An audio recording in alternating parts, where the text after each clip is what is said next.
Hello, hello, hello, folks. Welcome, welcome. Hope y'all are having a good weekend. Hi, Maddie. Hi, all too swift. Yay, Mayan stream. Glad to have you here, all too swift. Good to have you here, Maddie. Welcome in, everybody. You read SQL, so you know I'm here for it.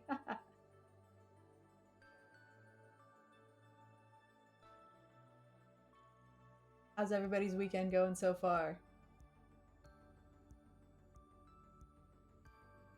You're here in the US. I hope y'all had a good Thanksgiving.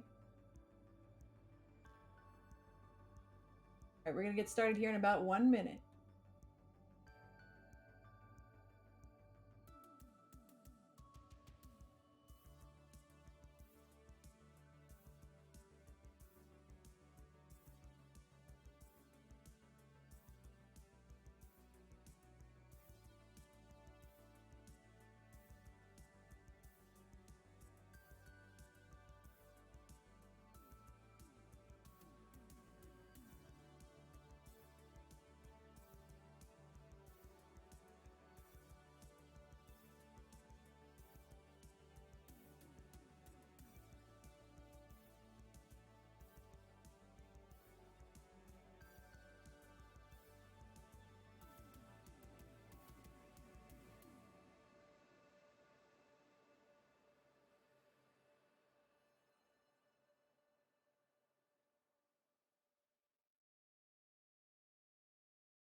Alrighty. Whoops. That's the wrong overlay. Sorry. Welcome, everybody. I hope y'all are having a good day so far. Having a great weekend as well. Uh, if you're in the US, I hope you had an excellent Thanksgiving. And if not, I just hope you had a good weekend in general. Maddie says, I enjoyed the quieter weekend given that a lot of US folks were not online. Oh, do you mean just like not online in general or just not like playing games? Hi, Jim. Good to see you. Hey, Engineer Moore. Good to see you as well.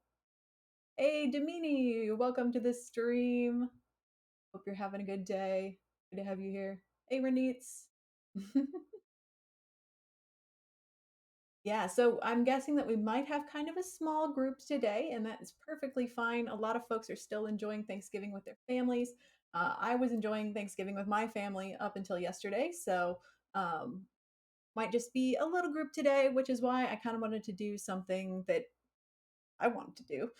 Well, I always want to do what we do on stream, but something that's a little closer to my heart, which is practicing some SQL. So you don't really have to know SQL to follow along today. We're just basically going to be practicing some easy SQL interview questions on LeetCode, and also practicing the prep method for answering interview questions. So in an interview, you don't want to just go in there and just go and just immediately solve a problem, right? Because that's really the point. Is in an interview, the point is not the problem itself. The point is they want to see how you solve problems, how you interact with people while you're solving problems. um, they want to see your ability to digest information. They want to see your ability to think critically, to think logically, to communicate with others. And that's really the point of the interview questions. So that's kind of what we're going to practice today, along with just the questions themselves. Damini says, love from Birmingham, England. My goodness. Wow, that is so cool. I love England. I have been there uh, 2 times, 3 times, forget, something like that. But it's one of my favorite places to travel. So yeah. Hey Jim, you gonna help us go sequel chasing? Yes, we are. Yes. All right, folks. We'll just give folks another couple minutes to get in here, and then we will dive in. If you would like a link to the list of, or to the SQL problems that we're going to be doing today, you can type exclamation point problem in chat. Or sorry, exclamation point project. I apologize. Exclamation point project in chat will give you a link to the page that I am on right now, on our screen, and you can follow along if you would like. And we're not going to be getting too crazy today with the level of the problems that we're going to be doing. We're going to be sticking with the ones that are easy. I think we're going to do one medium, but the rest of them are all going to be easy. However, we are talking about LeetCode here. So the overall easiness of LeetCode problems is a little bit, that bar is a little bit higher than Code Wars. But that's all right. We're going to talk through it as we go, and we'll just see how many we get through today. I think I have about um, 17 or 18 that I kind of flagged for us to do today, but I doubt we'll get to them all. So we'll just see how far we get.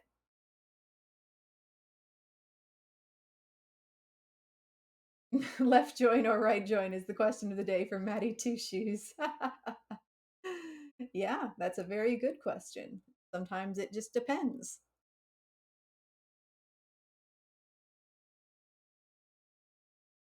And he says, are we focusing on analytical queries? Yeah, so we're mostly going to be focusing on select statements today, but our select statements are going to be a little bit more in depth than what we've covered previously on my stream. So if you've tuned in to learn about the basics of SQL with me before, then we've done some basic selects, some basic joins, that kind of thing. But we're going to be focusing a little bit more on doing, yeah, like analytical select statements. So how can you use SQL to do some data analysis and get some more complex insights from the data that you're querying to get an answer in a single query? So we're going to learn some new keywords today that you may not be familiar with, and just talk about some different ways to slice and dice the data. Hey, Quad Shot, it's good to see you. Hey, Troy McClure! Oh, that's a fantastic username, by the way. Hi, I'm Troy McClure. You may know me from such films as. Yes, fantastic. Um, do you have a beginner's VOD to sequel? I absolutely do. If you head on over to my YouTube channel, do exclamation point YouTube in chat. Exclamation point YouTube in chat. And you will find that if you just search my videos on my YouTube channel, you'll find that I have several intro to SQL videos, so you can kind of pick whichever one you would like.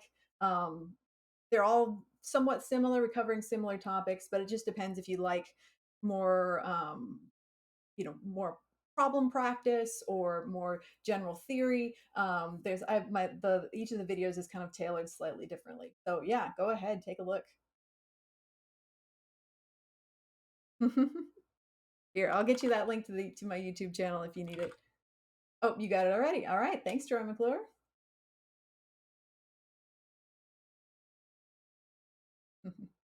Hey, third decade, good to see you. Maddie says, I personally don't find LeetCode questions to be very effective for learning. I found Data Lemur to be a lot more effective. Yeah. So in this case, what we're going to be focusing on today is less about learning the basics and more about how do you handle a question. And a lot of the times interviews do use questions from LeetCode, as like pulled directly from LeetCode for their technical portion. So that's kind of what we're going to be focusing on today. If you're more interested in like starting from the beginning and learning, yeah, I agree. LeetCode is not necessarily the best for that. There's a lot of resources out there. I mean, I have, like I just mentioned, I've got several videos for beginners in SQL on my YouTube channel. If you just go to my channel and search SQL, but there's also fantastic resources out there online as well. Crispy says, "Hey, different camera angle today." Yes, it is. I'm trying something different with the camera. I don't know if I like it. Given my monitor setup, I'm kind of limited on where I can put my camera. And previously, I'll give you a little. If you've ever been interested in a behind the scenes look at how at the high the my insanely high production values for my streams. Previously, my camera was mounted to the side of my monitor and like rotated 90 degrees, and it was held there with painter's tape. Yes, it's like I said, we're an incredibly high budget, production house here, and painter's tape. I use only the best painter's tape to secure all of my devices. So it kept tilting and trying to fall off, and I couldn't reposition it very well. So now the camera is on top of the monitor, which allows you to see the vast expanse of my forehead more clearly. Yes, you get the wondrous view of my giant forehead. So enjoy. Well, let's see the studio. It has a couch and a dog and a lamp and my laundry hampers. So yeah, spared no expense. No compromises. Yes, no compromises. Yeah, sprung for the expensive painter's tape. I know, only the best. Now the painter's tape is actually holding up my it's holding my microphone at the right angle. So, but you all are going to be very impressed. Um, I am hopefully going to be getting an actual, real, bona fide, actual microphone stand for Christmas, like a real one, not one that I actually built out of string and painter's tape. So, yeah, once again, spared no expense. Hey, Leo, good to see you. All right, let's go ahead and get started. Like I said, I think most folks are probably going to be enjoying Thanksgiving with their loved ones, and that is perfectly fine. So I doubt we're going to have a very high viewership today. So we're going to go ahead and get started, and maybe more folks will join us as we go. But if not, that's fine too. People can enjoy this weekend however they want. And maybe their idea of enjoying the weekend isn't doing SQL interview questions. I don't know. That doesn't make any sense to me, but people can do whatever they like. Whoa, thank you so much for the sub, Third Decade. I have a custom overlay for you. Woo! Thanks, Third Decade. You're cool. I couldn't get my alerts to work properly, so I made one myself just for you. Thanks so much for subscribing, Third Decade. Good to have you here.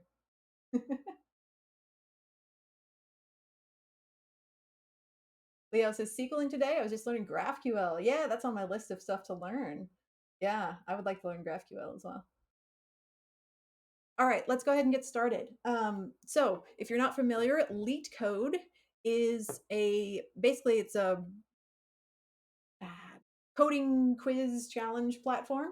And a lot of the times, companies will pull questions directly from LeetCode to include in the technical portions of their interviews. So LeetCode has made several sort of aggregate groups and lists of common interview questions, and we're going to be looking at the SQL 50. They even have a little custom animated graphic. Look at that. Oh, that's so fancy. Yeah, we're going to be looking at the SQL 50 list of questions today. And you can follow along with us as well by using exclamation point project in chat, and that will give you the link to where we're at right now.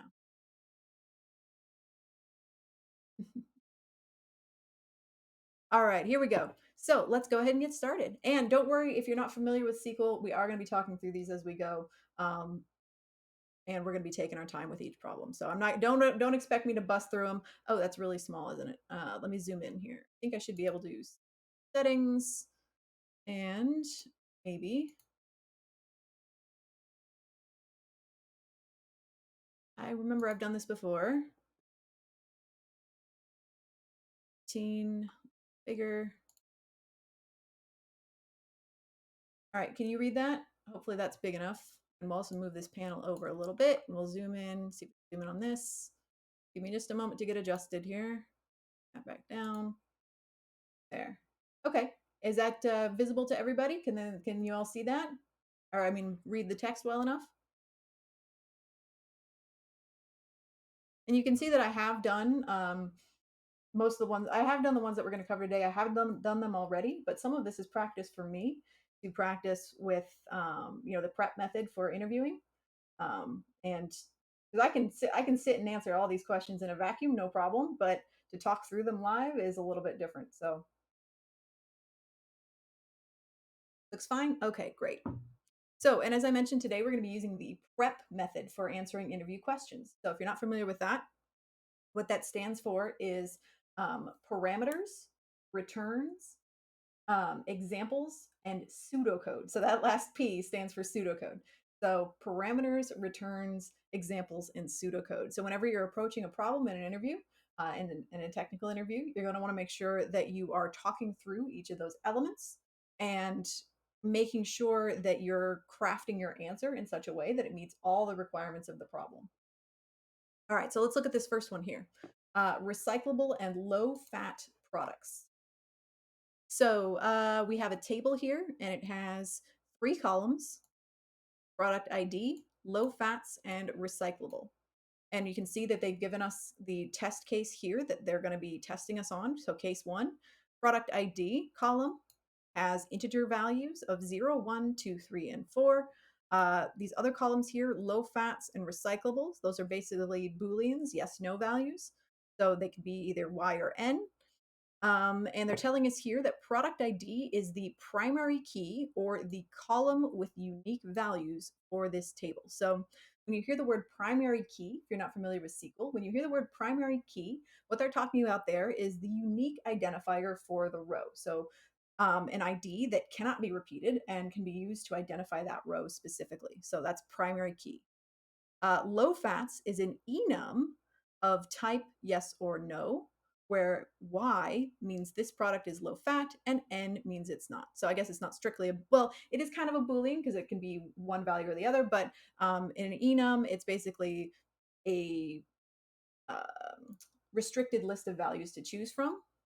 So in this case, those values are Y or N. Y means product is low fat, N means it's not. And recyclable is the same. So write a solution to find the IDs of products that are both low fat, so both low fat and recyclable. Return the result table in any order. The result format is in the following example. All right, so they give us an example here to look at. So the input is this, and the output gives us product IDs 1 and 3. So in this case, we can see that product ID 1 has values of Y for both low fat and recyclable, and product ID 3 has values of Y for both low fat and recyclable. Looks like no other values here in the input table have both Y values, so that makes sense and seems to align correctly with the question. Hey, Arwen, good to see you. Hope you're having a good day. We're just getting started, Arwen. If you want to if you want to follow along with us on the questions we're doing today, you can do !project in chat and get a link to the question list. All right, so let's go ahead and start kind of thinking through this a little bit. So in this case, and when you're in an interview, you don't want to like spell out specifically, oh, I'm using the prep method to talk through this question. But you kind of want to get into it a little bit organically and say, all right, so let's talk about our inputs first. So our input is a table with 3 columns. And from what I'm seeing here, it looks like product ID is the primary key. So each of those values is going to be unique. So we don't have to worry about any kind of repeats, right? We don't have to worry about duplicate values at all here because it looks like they're all distinct. Great, because that's the primary key. And then it looks like low fats and recyclable can always be yes or no. And this is where you might confirm with the interviewer, hey, can low fat only be yes or no every single time? And they say, yep, low fat can only be yes or no. Same with recyclable. Great. So those are the only 2 values we have to worry about. We don't have to control for nulls. Another thing that you often find in tables like this, so especially in relational databases tables, you always have to know when something can be null or not, because what you'll find a lot is just bad data. Data is oftentimes not clean. It is bad. It is gnarly. And you really have to know, hey, is there a possibility if this table has 1,000,000 rows, is there a possibility that maybe one of these rows could be null? In that case, how do you want to handle those nulls? Do you want to include them? Do you want to exclude them? What do you want to do? Do you want to replace them with another type of value? Do you want to assume that, null is yes or null is no? So nulls are very common in relational data. And so in this case, it looks as though neither of these are going to be null, so we don't have to worry about that. And then for our outputs, looks like they only want the product ID returned. So they don't really care about these values here. Let's just go ahead and return the product ID. Okay. So for some examples here, well, they've given us a nice example. In this case, where product ID 1 and 3 are both yes, then we want to return only product ID 1 and 3. Okay, so let's talk through this a little bit.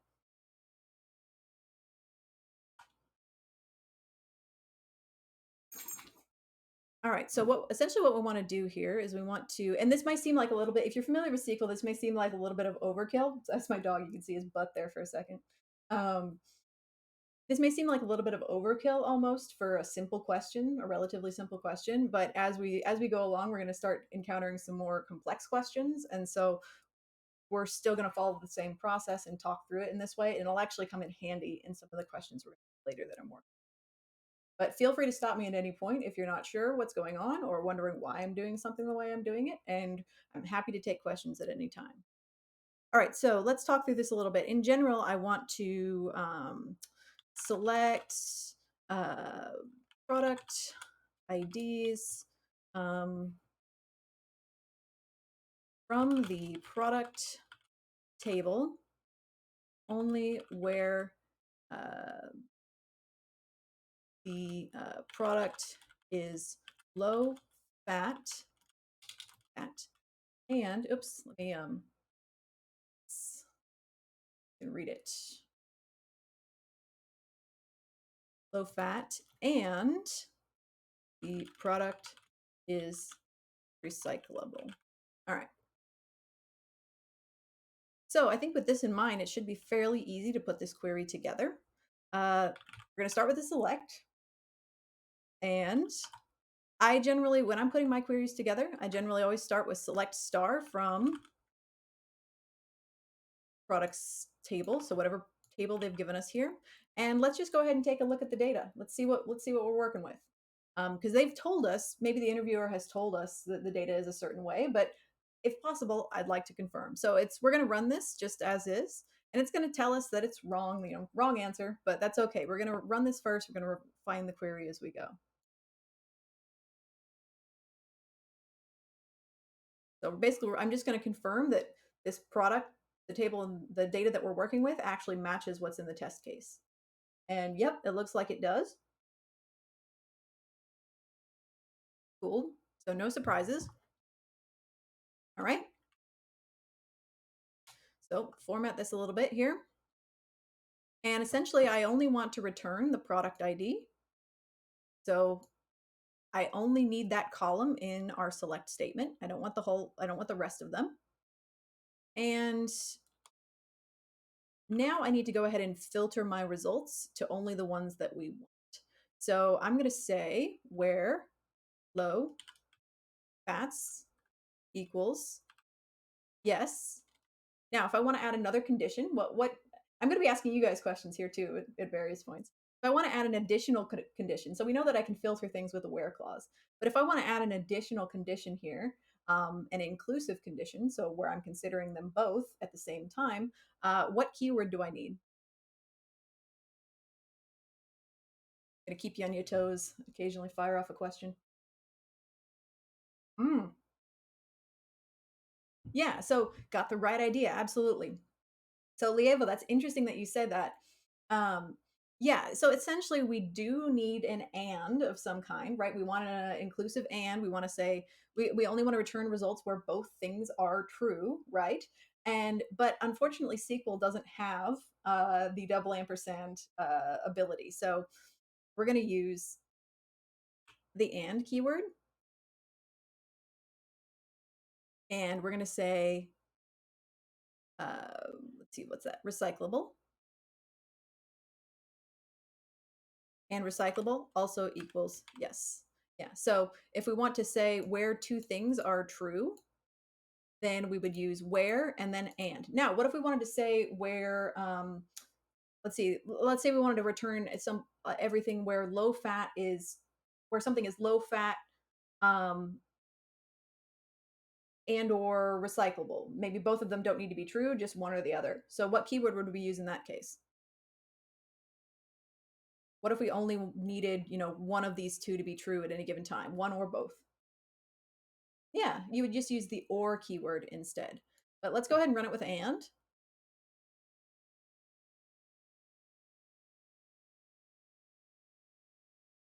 Yep, and there we go. So now we get back product ID and only the rows in that table where both of those values are true. But let's go ahead and run it with or. This is going to get, say wrong answer, but I want to show you the difference. Yeah, so in this case, we get back 0, 1, 2, and 3, which if we look at our input data here, that's showing us basically every single row except 4, because in this case, we always have at least one yes value in either column up into the point where we get to product ID 4 here. where both of them are no's. So the correct answer here is and I'm going to go ahead and submit.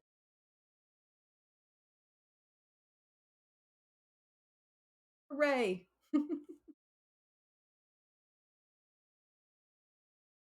Hmm, great, yeah. I said, hey, I had to learn some Postgres, and now I can actually say I've gotten a SQL lead code right. One down, thousands to go. That's awesome. Yeah. And yeah, and something to note here, I'm glad you brought that up. I'm actually going to be working in MS SQL Server today as my chosen flavor of SQL. But if you click here, you'll notice that there's several different flavors of SQL to choose from, or pandas if you want. Um, and these are the most common ones. So MySQL, MS SQL Server, Oracle, and Postgres. Now, Postgres is probably the one that you all are most familiar with because that's what I've done in all my previous videos. This is just for me. I'm just practicing MS SQL Server. But what you'll find is that things are pretty cross compatible between the two. Occasionally, you'll find that there's a keyword that's going to be different between two flavors of SQL. And I think there's one we'll get to a little bit later, and I'll test that out. But do let me know if my solution doesn't work for you. If you're using, like, let's say you've switched to Postgres and one of my solutions doesn't work, well, then we'll investigate the difference and figure out what the difference is between SQL Server and Postgres. Because it's sort of like, I always like to say that the different flavors of SQL are sort of like the different dialects of English. So, for example, American English versus British English versus, you know, versus Australian English, right? They're all mutually understandable, right? Like I can understand somebody from the UK for the most part, or somebody from Australia or somebody from New Zealand. But there's going to be certain words in there that are not common between the two languages that you might not know until you get it explained to you. So that's basically how the different flavors of SQL are. Once you've learned one, you can pick up another one.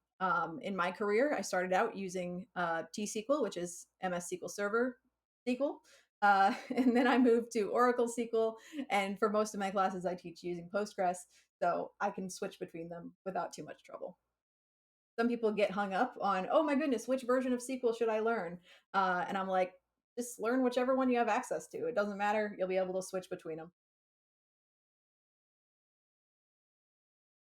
Hey, Shinjiro, welcome to the stream.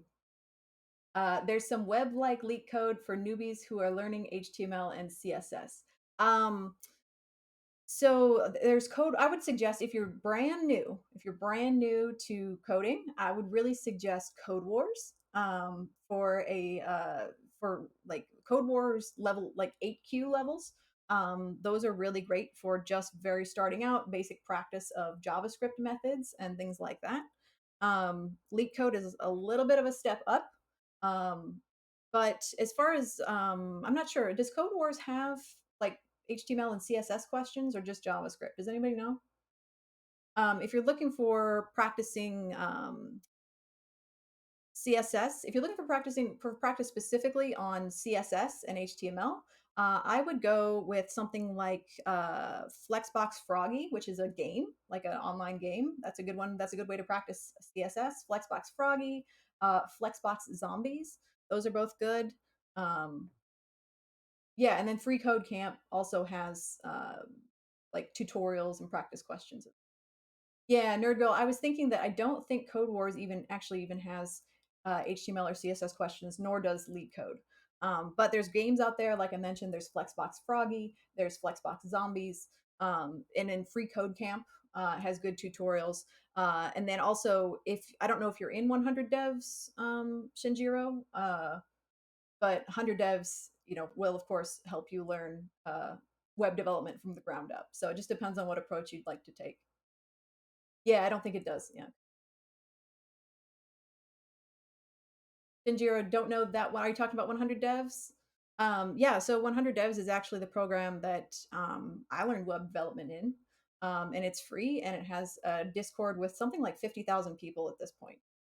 So, yeah, totally free. All the classes are on YouTube. There's going to be a new class, like for beginners, there's going to be a new class starting in January. Um, yeah, 100 Devs. And so here, I'll give you the link to the site. Actually, I hope this link works. Let me know. I keep meaning to update it and I forget. I keep forgetting, but I'm gonna drop it in chat here for you. Um, So click on the link for the Discord, Shinjiro, and let me know if that works. Because yeah, it's a pretty great community, and the all the classes for, and actually I should actually put this in my command. All the classes for 100 devs, which again are free and start you from the very beginning and teach you web development. All of them are available on communitytaught.org. I'll drop that in chat as well. So communitytaught.org, and all the classes are there. All the homework is there, all the resources. So you've got, basically everything you need there to learn web development from the beginning to the very end. And then also the best part about 100 devs is that it then teaches you how to get a job, which I think is pretty cool. So like a lot of classes, like free code camp will teach you how to code, right? But it's not going to teach you how to get a job. So 100 devs does that very effectively as well. Okay. Hopefully that helps. Welcome to the stream. Feel free to stick around, um, or feel free to go check out 100 devs. Either way. Yeah, and as Strain said, it's the Discord, to me anyway. The thing that makes 100 Dev so great is the Discord. The fact that it is so active. Yeah, no worries at all.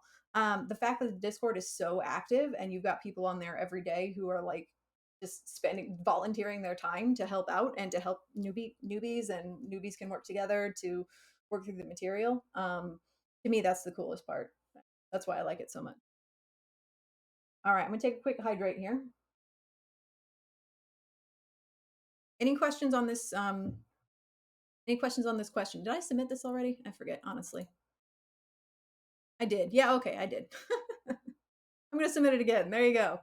Now, and what you might have noticed there is that the time, like the runtime, just varies drastically between runs. I didn't change anything about my execution here, but the runtime just goes all over the place. So, if you are working through LeetCodes and you're trying to, optimize your runtime, it's going to vary. You're going to end up with different run times just based on the latency of your internet connection. So don't stress too much about that. All right, let's go on to the next question.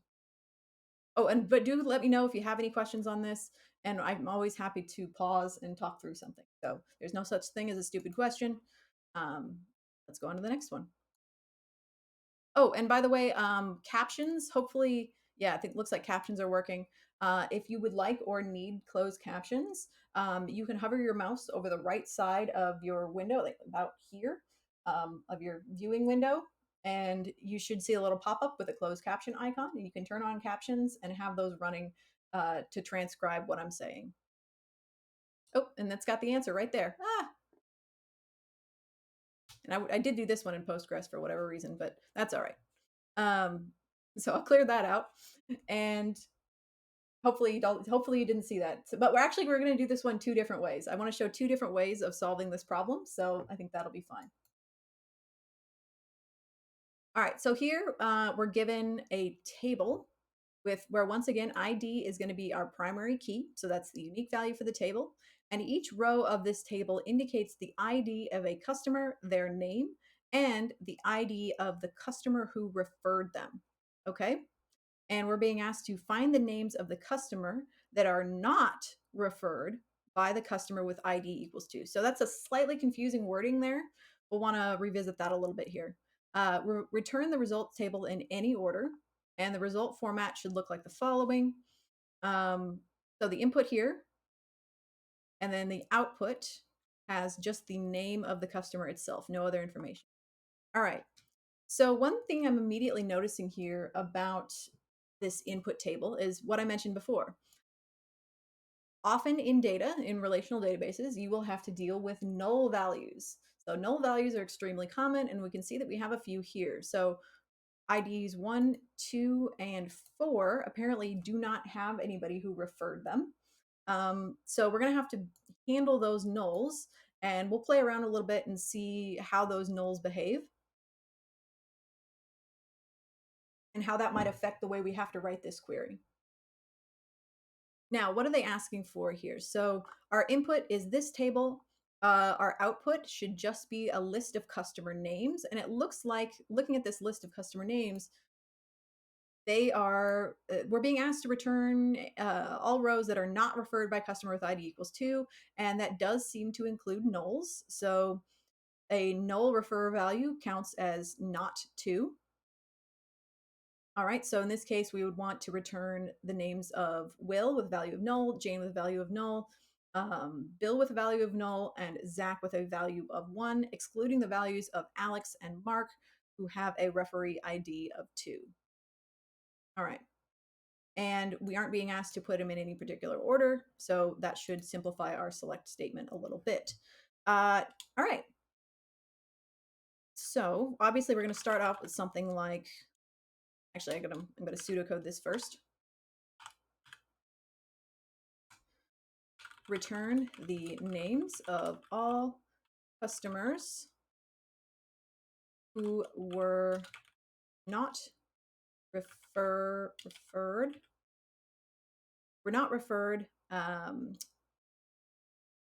by the customer with ID of 2. Null values should also be considered. All right.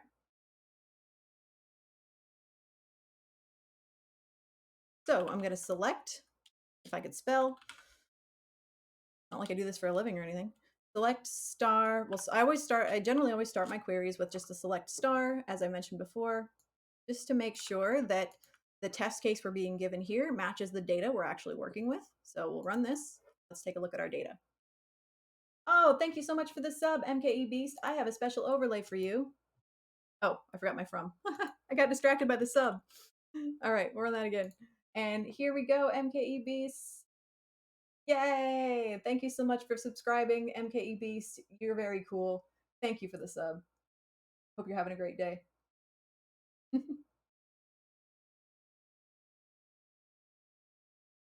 All right, so looking at our output here, it looks like the data we've been given matches our test case.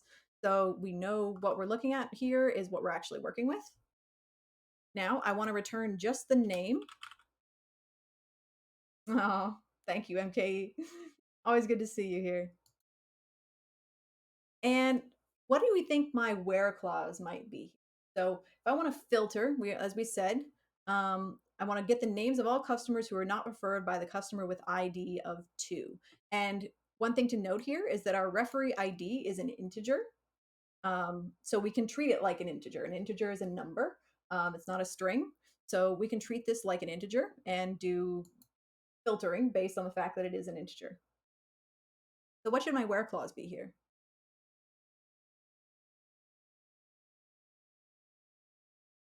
Yeah, it's essentially going to be something like referee ID not equals 2, right? Yeah. So yeah, there's a couple different ways we could do this. Oh, and another thing you'll often see me doing, just as kind of a thing that may be best practice for you, if you're able to, if you can copy and paste column names instead of typing them in directly, that makes sure that you are getting it spelled right, that your query is going to execute correctly if you're copying and pasting the column names from the source.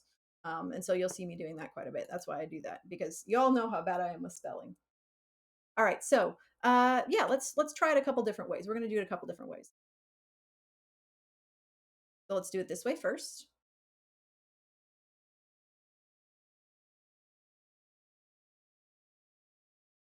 And let's see what we can get back. Interesting. So look at that. Look what we got back here. Why? Our output here only returned Zach. Why?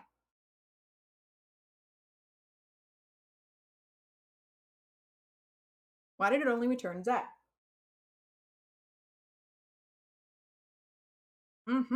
Because nulls, yeah.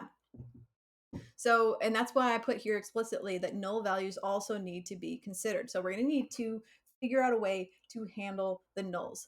And you'll see that I use, the bang equals for not equals here. But you could also use something like this. Yep. As Oscryptor said. So if we run this, we should get the same result. It's still wrong, but I mean, we still got the same result, right? So I find myself often using the double carrots, but again, it's sort of a preference thing here. And you could also do something like using the not operator and that kind of thing, but I think this is more straightforward. It's a little bit clearer and showing, either bang equals or the double carrots, I think are pretty clear showing what's happening here. Now, but we also need to take care of nulls. So one way we could do it is by saying and does anybody know how we can work with nulls explicitly in a query? So if I wanted to say basically where referee ID not equal to and is also not null, how would I do that? Does anybody know? And it's okay to say I don't know too, because SQL is pretty well designed to work with nulls um, and to do operations with nulls. So there's a little bit of a keyword we can use here.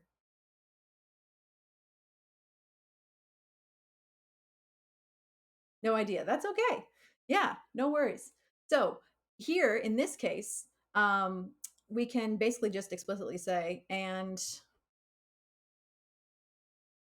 referee ID is not null. So here we are going to use the not keyword because it works well with nulls. Oh, sorry. And referee ID, I shouldn't have said that, but that's going to be wrong. But I'm just so used to typing that. Yeah. So we still get the same result there. In this case, we can say, or referee ID is null. Referee ID is null not. Exactly. Yep. I'm so used to typing is not null because I'm used to ignoring nulls like in the data I work with at work. So nullant, yes. So in this case, a couple things here. We're gonna nullant. I like that. I wish that was a keyword. Nullant should be a keyword. Yeah. So in this case, we actually want to use the or keyword, right? Because it's going to be either or. So it's either going to be a number that isn't 2, or the only other option is that it can be null. So in order for us to include nulls, we want to say or referee ID is null. Now, if we wanted to, as I mentioned before, if we wanted to say is not null, we could just include the not keyword there as well. But in this case, that's not what we want. So let's run this.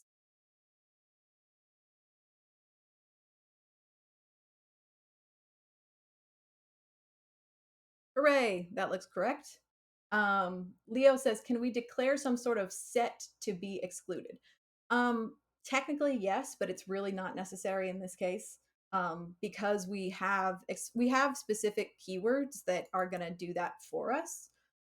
Since we really only have a couple of, you know, things that we want to include, we essentially just want to say, hey, any number that's not 2 and any nulls that we encounter. Like those are 2 things that we want to make sure we include in our result set. And so rather than, building a set, and yeah, that wouldn't really work in this case either, because we still have to handle nulls separately, just the way SQL works. We still have to handle nulls separately. So um, in this case, this is a really common way to handle this sort of thing. However, there is another way to do it. And actually, Oscryptor is kind of hinting at that there. So there is another way to do this, and there's actually a keyword that we can use that can actually we're gonna code wars this a little bit. We're gonna be a little bit of a code wars kid here, and we're gonna streamline this even more. So there's a specific keyword that's kind of built to handle nulls because, as I mentioned before, SQL is very good at working with null values. So we're gonna rewrite this. I'll just put it down below here. So instead, I'm going to copy this first part. We're still going to select name from customer, but in our where clause here, we could kind of do a one-liner for our where clause instead of having 2 explicit considerations. We're going to use the coalesce. I got to spell this right. Coalesce keyword, and we're going to use referee ID, comma 0, and I'll explain what this does in a minute. Not equals 2. So essentially what we're saying here is select name from customer, where now the coalesce keyword, what it does is it takes a list of values and it returns the first non-null value in that list. So that probably doesn't make sense, just me saying it like this, but let's talk through it. So what's happening here? So if I was going down through this table and my query encounters the first row, it's going to look at the referee ID column and it's going to pull in whatever the value is for that row. In this case, it's null. So we're passing null here into this coalesce keyword. We're passing in null. And because of this keyword's function, it's going to say, oh, the first value is null. I'm going to skip it. I'm going to go to the next value. Ah, the next value is not null. So that's what I'm going to return. So in this case, what we're doing here is we're essentially replacing null values with zeros anytime we encounter them. Now, let's say we go down to row 3 here. In this case, the value of referee ID in row 3 is 2. So coalesce is going to say, oh, the first value is 2. That's not null, so I'm going to return that value. And so it's basically either always going to return 0 or the actual numeric value. And because we're now returning an actual numeric value, we can compare it against 2, because now everything coming out of this operation is going to be either 0 or an integer. And so now that we have numbers on the left side of our little comparison, we can do a comparison against 2 and evaluate the result. So if I run this, I'm going to note this first one. If I run this,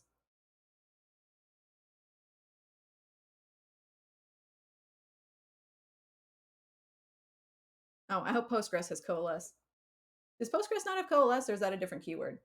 I mean, because like I said before, I think I was doing this in Microsoft SQL Server earlier.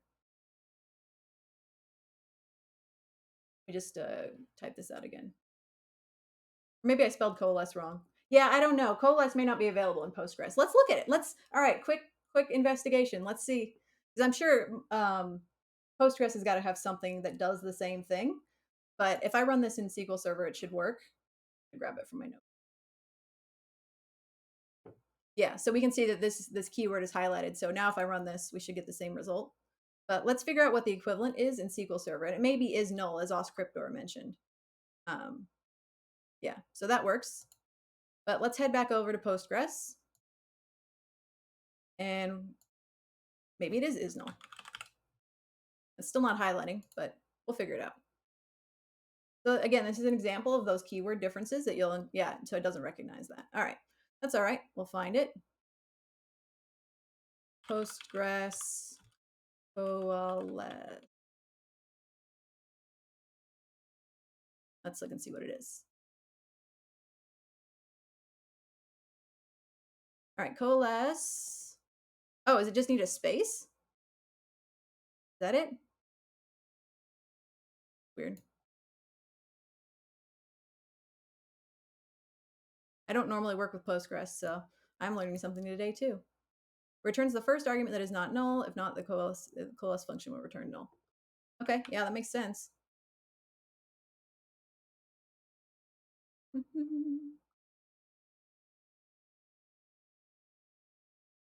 Yeah, seemed like I was using it correctly. Let's try it again. Maybe I spelled it wrong. I don't know. Not the first time. Okay, and we'll grab referee ID.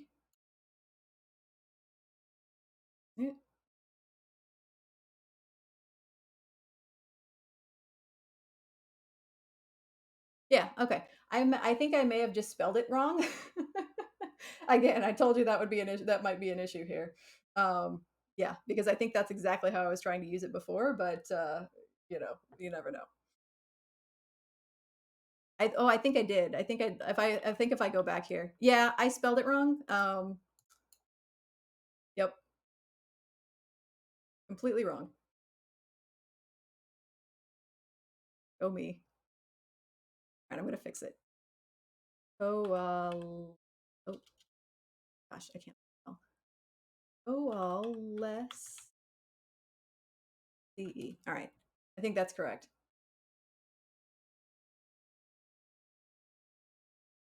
Put it again. Yeah, it works. I was surprised that Postgres didn't have coalesce because that's a pretty common one. Um, so yes, this coalesce absolutely works in both Microsoft SQL and Postgres. Classic, yes. And that's a little bit of a. I'm actually glad this happened because that's a little bit of a danger when you are working with code editors in general. So for work, I use a custom like a code editor that is tailored for SQL. It's tailored for Oracle SQL, which is what I work with at work. And it auto completes pretty much everything for me. So I can start to type a query, I can start to type a keyword, and it's going to auto complete it for me. It'll even like grab columns out of tables for me as I start to type them. It auto completes the column name based on whatever table I'm using, and so I don't really have to think about spelling or formatting or any of those types of things. I can just tab when I get the selection that I want.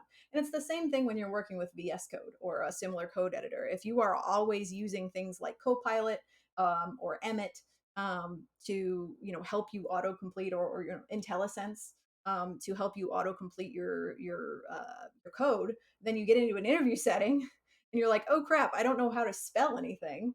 And then you might be hosed because you can't get things to execute properly, even if you know the right answer. And so I'm glad this happened because basically a spelling error kind of threw me off the track there. So that's something to be aware of. All right, so once again, these are the two solutions that we came up with. Both of them work, and I would say that neither of them is necessarily bad. The first one helps us highlight that nulls need to be handled differently from integers, and then the second one just makes use of a built-in keyword that allows us to literally coalesce those nulls into an integer of our choice, and then compare them directly against the value we want to check for. So I would say either one is fine. This one will probably win you more brownie points in an interview because it's a it's a specialized keyword that does the job, especially if you can explain how it works. So as a reminder, what coalesce does is it can take in an endless list of values, an endless list of columns or whatever, and it will essentially go through each of those. For each row, it will go through each of the inputs on this list and return the first one it encounters that is not null. So you can control when it returns, if it ever returns. Um, and so it's not just for fixing for zero. It's not just for converting null values to zero. It could be for essentially looking through an entire group of columns and then returning the first one that isn't null. So it could have a variety of uses, especially in analytics, because analytics, don't always enjoy trying to aggregate nulls into a report. All right. So any questions on either of these solutions?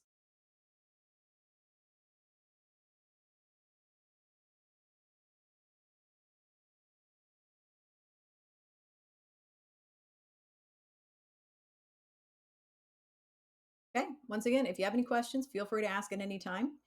Um, I've already submitted this, so we'll head back to the study plan here and we'll head to the next question.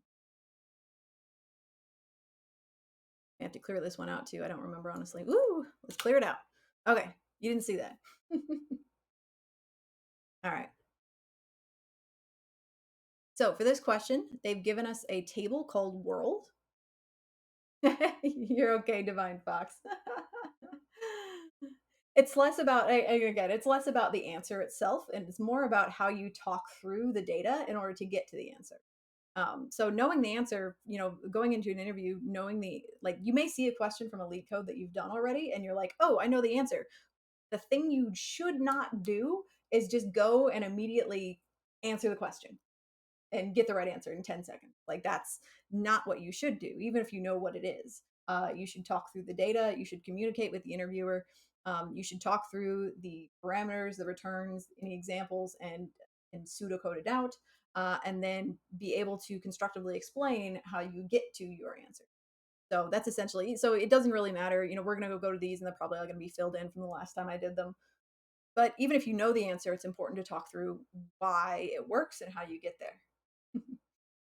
So no worries. All right, so in this world table that we're given, we can see we've got 5 columns where name is the primary key. And each row of this table gives information about the name of a country, the continent to which it belongs, its area, the population, and its GDP value. Okay.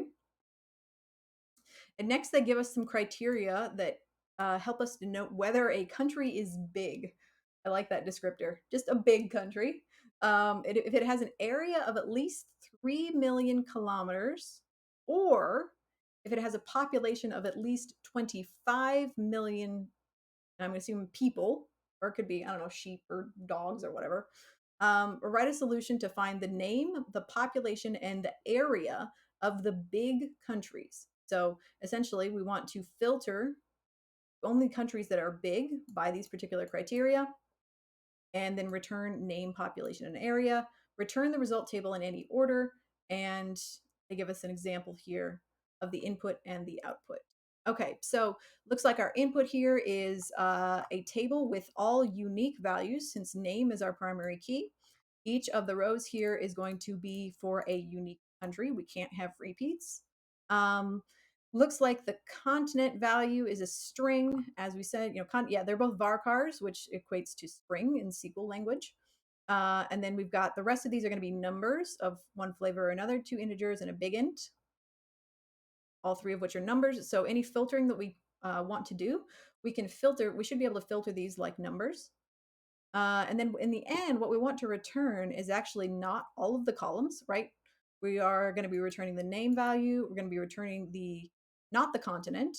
We're going to return the population and the area. So we also want to notice here that we've changed the column order. They're asking for the columns in a different order than they are in the input table. So we're going to want to be mindful of that when we're building our select statement, is that not only are we excluding some of the columns, we also want to return them in a slightly different order. All right, and our example here seems to make sense. Looks like Afghanistan has an area of at least 3 million miles, because that looks like 25 million miles. So, all right, or sorry, kilometers, not miles. Silly American. And oh, that's population. Sorry, looking at the wrong one. So population of 25 million, 25 million, and then 37 million, and then area. Okay, so in this case, the area of Afghanistan is going to be less than 3 million kilometers, but that is valid because they've asked us for or. And Algeria looks like to be the same. It has an area of less than 3 million kilometers, but the population is greater than the cutoff value, so it's still included. Okay, this was a good example because in this case, area doesn't meet the criteria in either case, but since it's an OR value, we still get them in the results set. Cool. All right, so essentially what we want to do is we want to return the countries and their population and area. I'm going to say return only the countries with their population and area where the area is greater than 3 million kilometers, or the population is greater than 25 million. Now, something to consider here, and I don't think it's entirely clear in the wording of the question, is that whether that area of 3 million is inclusive, right? So are they saying greater than 3 million or 3 million inclusive, area greater than or equal to 3? And the same for population as well. So that's not entirely clear in the wording of the question. So if I was in an interview, I would be asking the interviewer, hey, do you want this to be inclusive or not? Yeah, that's as Leo mentioned. As Leo mentioned, yeah, is it greater than or equal to? Yeah, absolutely. And it may not matter in this case. It may not matter depending on the way the question is worded. But let's look at our test case here and see. I'm not seeing very many round numbers here. So has an area of at least 3 million. I'm going to say that that reads like it's inclusive of the value. So we'll try it that way and we'll see what we get. But yeah, that would be a question for the interviewer. LeetCode definitely put an edge case to cover that. Yeah, we'll see. We'll see. Yeah. I'm thinking that to me that reads as inclusive, but we'll see once we code this out and submit it. We'll see if one of the test cases gets a smackdown of at least. Yeah, I'm think that's why when I'm reading at least, when I read the word at least, I'm reading that as inclusive or greater than or equal to. But first off, let's do our select star from world on that. Make sure it matches what they've given us here as the test case. Yep. All right, that looks like it matches.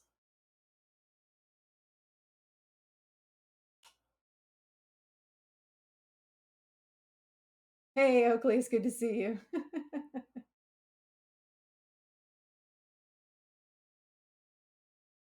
Yeah, exactly. Language is weird, right? Um, I need at least $20 says 20 is sufficient to me. So yeah, inclusive, but definitely good to check with the integrator. Exactly. Because even if they say at least, that may not be exactly what they mean, right? So that would be a great clarifying question to ask. It shows you're paying attention to the question and that you're reading carefully. But in our case, unfortunately, we don't have an interviewer to ask, so we're gonna have to just kind of wing it. All right. So first off, I'm gonna kind of build my filters here, so we can say where area is again. I'm gonna make it inclusive, so greater than or equal to. I'm just gonna copy this value because otherwise I'll put the wrong number of zeros. And then this is going to be an or, so we can use the or keyword and say population. Actually, I should have copied and pasted that column name. Population, just in case, is greater than or equal to 25 million. All right.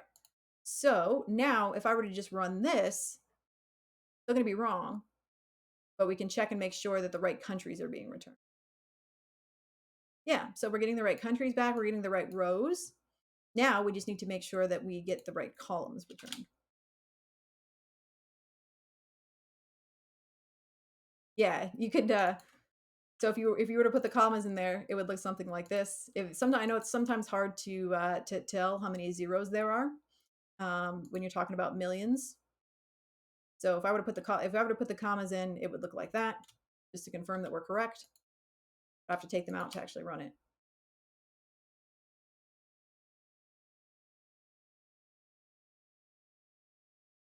And Eternal says, I like to fully quantify my SQL code, more or less select where world.era. Yes, you can absolutely do that. You will see that I will start to do that once we get into working with joins. We are going to be doing some questions a little bit later where we are working with joins, and I will quantify, like I mean, there's times where you can get by without doing that, but I'm going to do it every single time. Yeah, qualify. You mean qualify your tables with the table dot whatever. Yeah. um you'll see I'll do that every single time because yeah, that's very important when you're working with multiple tables. Now you absolutely can do that when you are working with a single table. So we could do something like this. And sometimes you might see that when you're working with multiple schemas and things like that as well.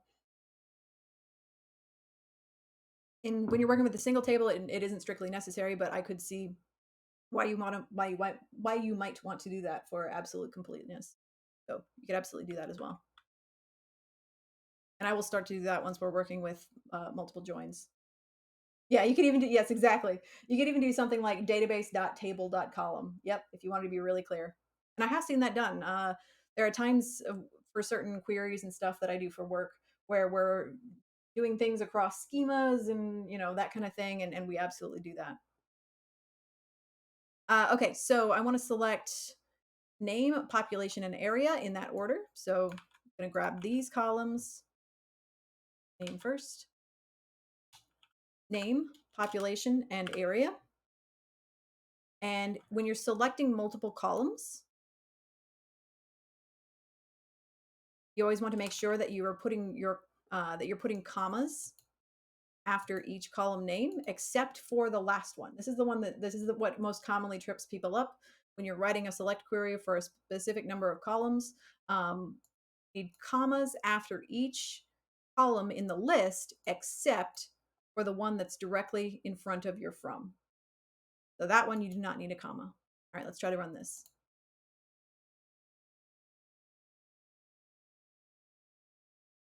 Perfect. So that's returning the columns in the order that we want. And another thing here, just to note, if you're fairly new to SQL, you might recall that they said return the result table in any order. And when they say any order, they aren't referring to the column order. So, like going across this way, going across horizontally, they aren't referring to column order. What they're referring to there is row order. So, SQL tables or relational tables have rows and columns. And oftentimes they are going to explicitly specify a column order. But if they say return the table in any order, what they're referring to here is row order, specifically row order. So they aren't saying, order by, I don't know, population size or order by GDP size or anything like that. What they're saying is give me these specific columns in this specific order, but the rows can come back in any order.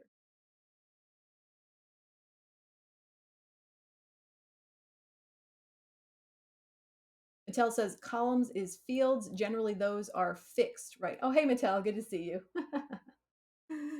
I'm not quite sure I fully understand your question, but in this case, what we're doing here is the input table has the columns in this order. So name, continent, area, population, GDP. However, in the output, if you'll notice, they've asked for population to be moved into the second spot right behind name. So we are changing the order of the columns to meet certain requirements, but the rows themselves, so for example, these countries, they can come back in any order. That doesn't matter. Um, so if you see in a SQL question, if you see return result table in any order, they're always going to be explicitly talking about rows. Now, let's say I wanted to return my rows in order of, say, population. If I wanted to return population smallest to largest, how would I do that? Just for fun. This is the question didn't ask for this. We're extrapolating a little bit here. Oh, Mattel says, sorry, columns equate to fields in a table and rows equate to records. Yeah, sometimes you'll hear columns referred to as fields, yeah, and rows as records. Absolutely. Just note that you can change the order of columns in your result set in your select. You're not affecting the original table because that is fixed. The order of columns in the original table is fixed, but your select statement can return them in whatever order you specify here. Yeah, so if we wanted to return this result set by, if we wanted to return the rows in this result set by population, say smallest to largest, we would need to add an additional clause here and say order by, we need to say order by population. So by default, the order by keyword is going to sort things from smallest to largest. However, if we wanted to be specific, we could say ascending here, just like that. We could say ascending, and just to be explicit, even though we don't have to. And when we run this, yes, ascending is default, correct. When we run this, we'll now see that population is sorted smallest to largest. I think it was before anyway, but however, what if I wanted to sort it by largest to smallest? What if I wanted to reverse this sort?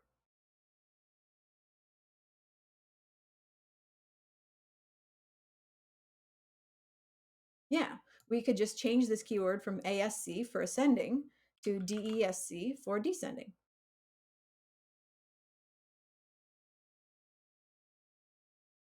Yep.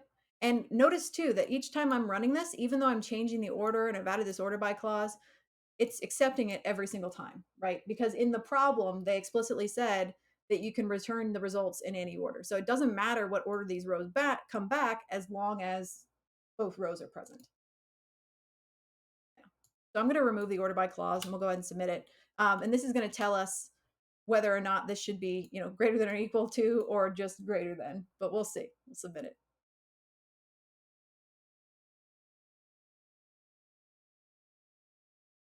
Hooray, it worked. Yeah. So apparently it was inclusive like we thought. Good.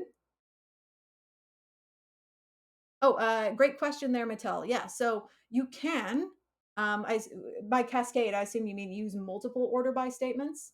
So like order by, say population, then GDP, then, and have all those working together. Assume that's what you're asking. You can absolutely do that. Yeah. Yeah. So if we wanted to do something like that, yeah, you can, yes, as Divine Fox said, you can or use multiple columns in your order by statement. And really the way you would do that is you would just say order by, say, I don't know, whatever, population, um, area, GDP, GDP. Yeah. And you could even do something like this, where you're saying, hey, first order by population ascending, which is default, and then order by area descending, and then order by GDP ascending. So you can even specify multiple ascending and descending methods there. You can change the direction. Yeah, exactly. As Michelle said, what if you want to ascend and then descend? You can absolutely do that. You can use these ascending, descending as many times as you want. Yep. Figured you were going to ask that. Yeah.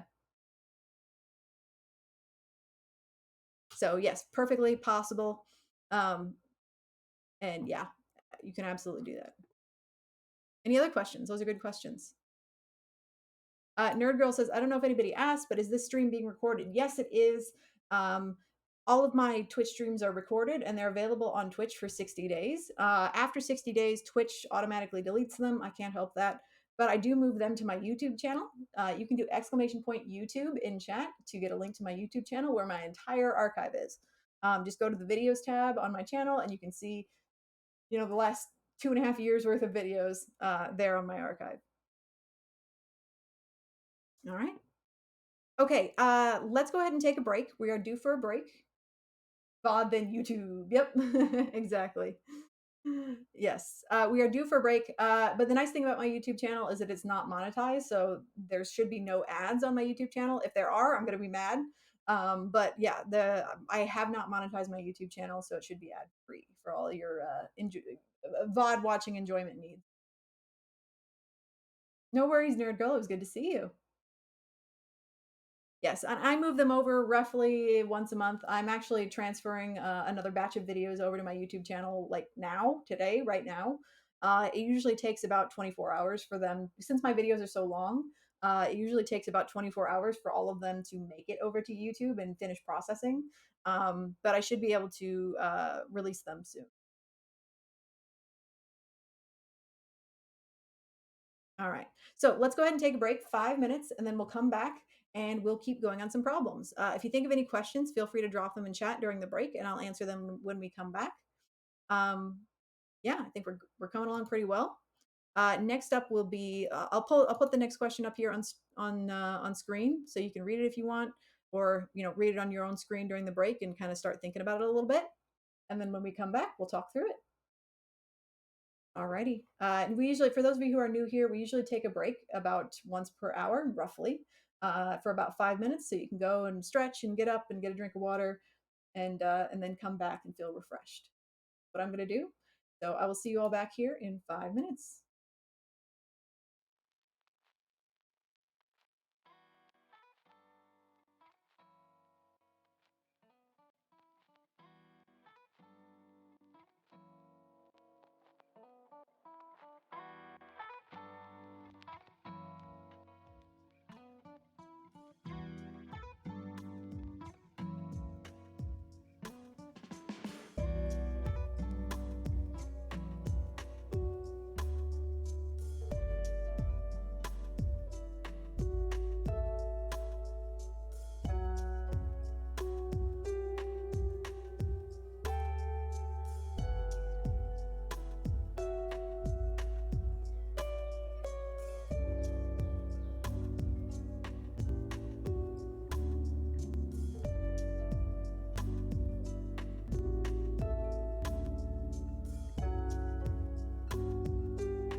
right, folks, we got about a minute left in the break, so come on back when you're ready to come back.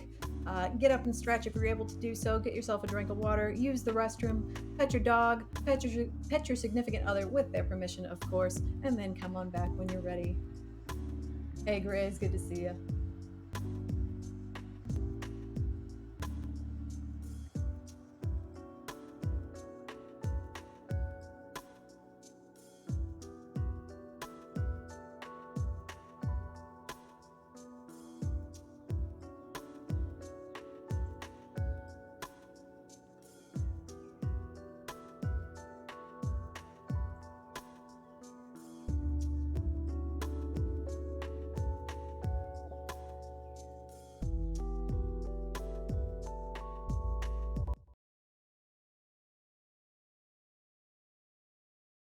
All right. Welcome back, everybody. Hope y'all had a good break. Oh, and by the way, thank you for I had a few folks that followed me right before the stream started. I want to give them a thanks real quick. Medi JD, thank you for the follow. Moonstew1 and Leonard Leonard 42 and Hi Lord. Thank you all so much for the follows. I appreciate it. Good to have you here. Yes, today we are doing some SQL leak codes. And we're not just going to be, going straight for the answer. We are going to be talking through them as we go, using roughly the prep method, where we talk through the inputs, the outputs, the examples, and then some pseudocode as well. Yeah, so we're going to be acting like we've been asked these questions in an interview, and here's how we would talk through them on our way to the answer. So even if you know the answer, you don't answer it right away. You talk through the problem and explain your process. Yeah. Yes, Mattel. You have it's time to start cooking because I'm currently streaming. Exactly. Mattel's always cooking while I stream. Ready. So let's look at our next question here. This one is article views. And we have been given a table called views. And we have 4 columns: article ID, author ID, viewer ID, and view date. So 3 integer columns, and then a view date column, which is a date type column. Now, one thing to note here, probably the most important thing, is that there is no primary key for this table. The table may have duplicate rows. So not every table is going to have a primary key. Most will, but not all. And so it's always very important to be aware. If a table doesn't have a primary key, you probably are going to be susceptible to duplicate. Because if somebody builds a table without a primary key, it's probably because they know they're going to get duplicate values, but they still want to add them in anyway. So you have to be prepared to handle that. All right, each row of this table indicates that some viewer viewed an article written by some author on some date. So somebody looked at an article written by an author on a particular date. Note that equal author ID and viewer ID indicate the same person. Okay, so we're gonna have to look at an example of that a little bit later to make sure we understand what that says. Equal author ID and viewer ID indicate the same person. Write a solution to find all the authors that viewed at least one of their own articles and return the result table sorted by ID in ascending order. Okay, so we're essentially looking to return all authors that viewed at least one of their own articles. And then they are asking us to return it sorted in a particular way. So first off, let's look at the input here. So in this case, we're looking at the views table, and we can clearly see that we have some duplicate article IDs, we have some duplicate author IDs, and we have some duplicate viewer IDs, and some duplicate dates, right? Right here, we've got duplicate dates. So we're going to have to make sure that we're aware of this and that we're going to be handling these values correctly in the output. And we want to find all the authors that viewed at least one of their own articles. So looking at the output here, for example, in this case, if I was just looking at this input table, I can see that the author ID and the viewer ID are equal here on row 3. and the author ID and viewer ID are equal here and here, right? Because these entire rows are duplicates, right? But what they're asking for is just authors that viewed at least one of their own articles. So they're not asking for all the rows, right? They're not asking for all the rows where the author ID and the viewer ID are the same. They're only asking for the authors where they're the same. So an author could have looked at their own articles 10 times and they don't care about that. They don't want to see 10 duplicates of the same author. They only want to see the distinct authors that viewed their own work. So this is very important, and this is something that you might encounter a lot when you're doing analytics with SQL data. We don't want a bunch of repeats.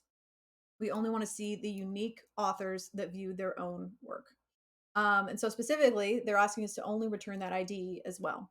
So this is where our pseudocode is probably going to come in handy a little bit. We're saying specifically, return only the unique IDs of authors who viewed their own articles by comparing the author ID and viewer ID values. I'm actually going to make this capitalized here. So this one has a little bit, oh, and then the other thing was rows should be sorted by ID in ID from smallest to largest. Yeah. So this one has a lot more caveats than the last questions that we did. So we're going to need to kind of walk through this one and make sure that we're meeting all the criteria that they're asking for. So I'm going to start off as usual.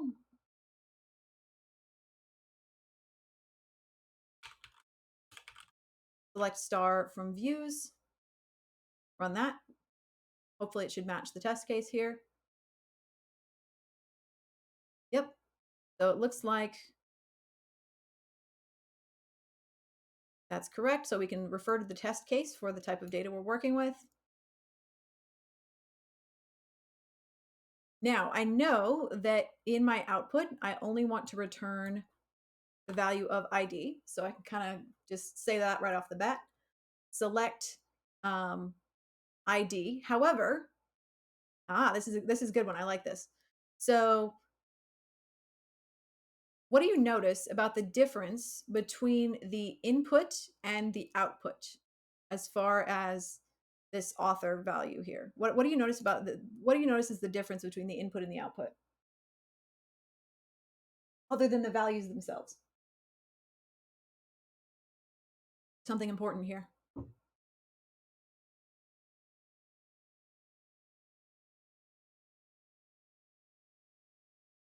Yeah, as Strain said, there's no just ID in the table, right?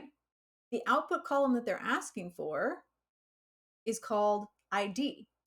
However, that column doesn't exist, right? This column with value ID doesn't exist in the source table. So if I try to run this right now, let's go ahead and run it.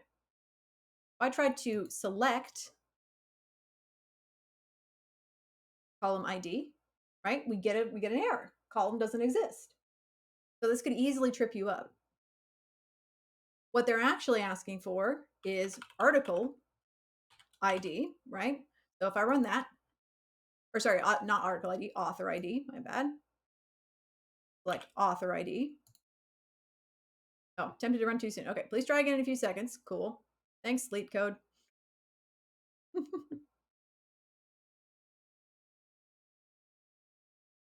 Yeah, so now I can see the author IDs. That's correct. But I don't want this field, that this column can't be called ID in my output. I need to rename it. And so in order for us to do that, we can do what's called an alias. So essentially that gives our particular column a new name in our output set. And that's very easy to do. all you need to do is use the as keyword. As Eternal Divine Fox noted in chat there, you can say select author ID as, and then name it whatever you want. In this case, we're going to rename it as ID. So now if I run that,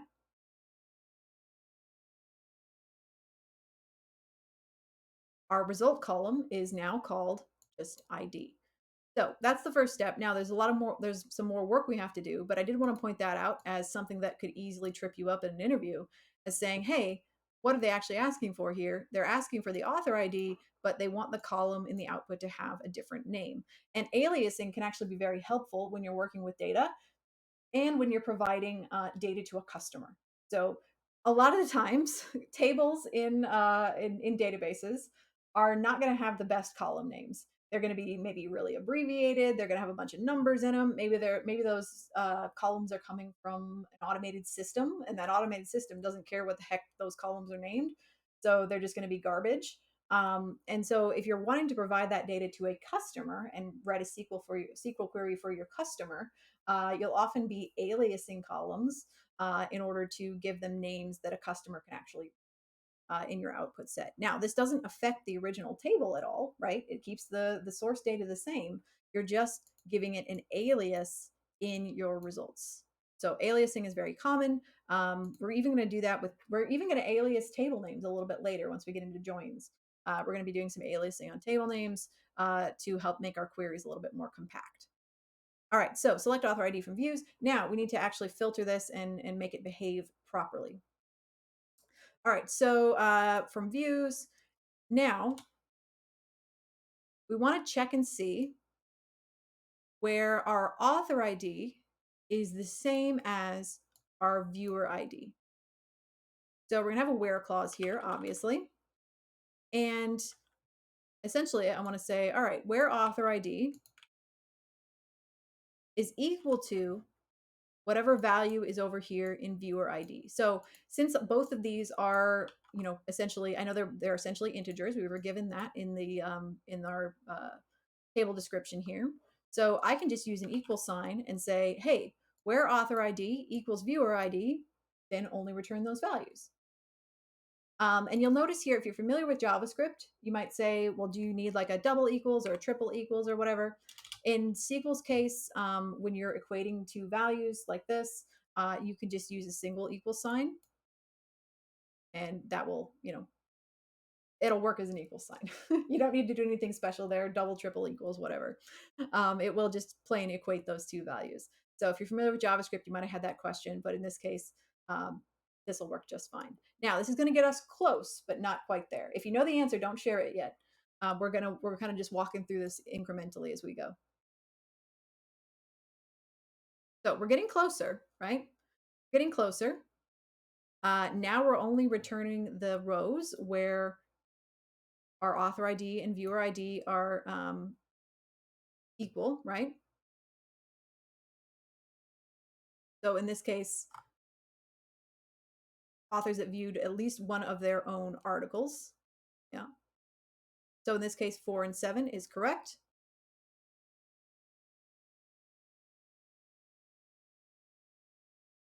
All right. So now let's go ahead and order this. So we kind of talked about this before. So what do we think my order by statement should be here? So we know we have to put them in a specific order. So order by, what should this be? Yeah, I know you know the answer, Divine Fox. I know you know. But we're talking through this kind of like we might do in an interview, very incrementally and sort of learning as we go. Yeah. So what do you think? Any suggestions on what my order by statement should potentially be? Rows should be sorted by the ID from smallest to largest.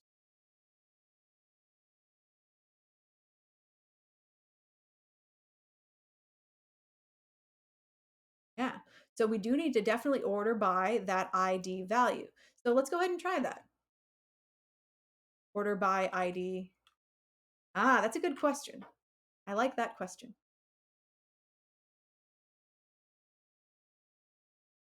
Yeah. So this does work. Order by ID ascending does work, but that's a great question. Can we order by ID now since it is an alias? And I think that may depend on the flavor of SQL, whether or not you're able to do that. I believe Microsoft SQL Server does allow it. I'm curious. I'm just going to do a quick. I'm just going to do a little quick test for my own education here. I'm going to switch over to Oracle. I don't get that back.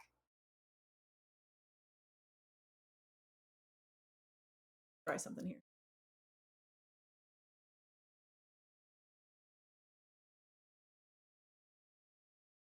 Yeah, okay, so that did work there too. It's keywords can be a little sorry, aliases can be a little dicey where you can and can't use them.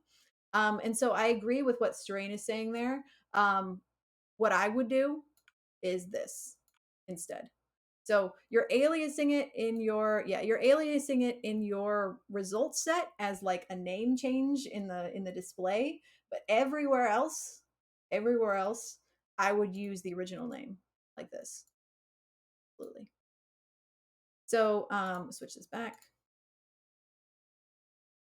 And I'll switch it here. Just it's much safer that way. And there are times when aliases don't work, when you can't do that like at all. It just you won't work, especially when you're talking about things like a group by. So when we get into we're going to get that in a little bit later. We're going to start doing some aggregation and things like that. I believe that aliasing doesn't work in group by statements, at least for Oracle. It doesn't. It may work in some flavors, but yeah. So you got to be careful about that because sometimes it will just straight up not work. All right, so we're going to use the original name there. And so our order by is correct, but we still have some duplicate values here. Now, if we want to get rid of duplicates, if we want to get only the unique IDs, there is a particular keyword that we can use. Now, does anybody know what that keyword might be? How do we get only the unique values of author IDs and not replace and not repeat any of those values? Yeet duplicates, exactly. Is this where distinct is used? Yeah, so there's a keyword called distinct. Now, and group by, that's a great suggestion, Leo. That is a great suggestion. Group by does work in a similar way. Group by does work in a similar way, but in this case, it's not necessary because we actually have a specific keyword that can do this for us on a particular field. So if we only want distinct values, and we want to discard any duplicates completely, because what group by does is it aggregates. So it aggregates values together based on a criteria that we specify. But in this case, we don't care about aggregation. We just want to straight up discard any duplicate. And so what we can do here is use the distinct keyword.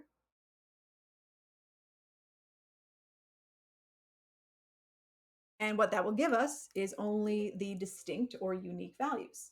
Hey, thank you for the follow, Wictoid Senpai.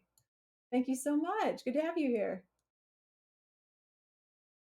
Yeah, absolutely. As Define Fox says, you could use group by here, but in this case, it is not necessary, and I wouldn't advise it either. Yes. Now, we will be using group by a little bit later, and for a particular purpose. What group by is generally used for is when you are dealing with actually aggregating data together. You want to preserve all the data, but you just want to smush the duplicate rows down while still preserving all the data within them, whether you're, summing them together or averaging them out or that kind of thing. You want to take those duplicate rows and smush them down into a single one while doing something with all that data. But in this case, we just want to discard any duplicate. And so distinct is the appropriate keyword. All right, I'll go ahead and submit this.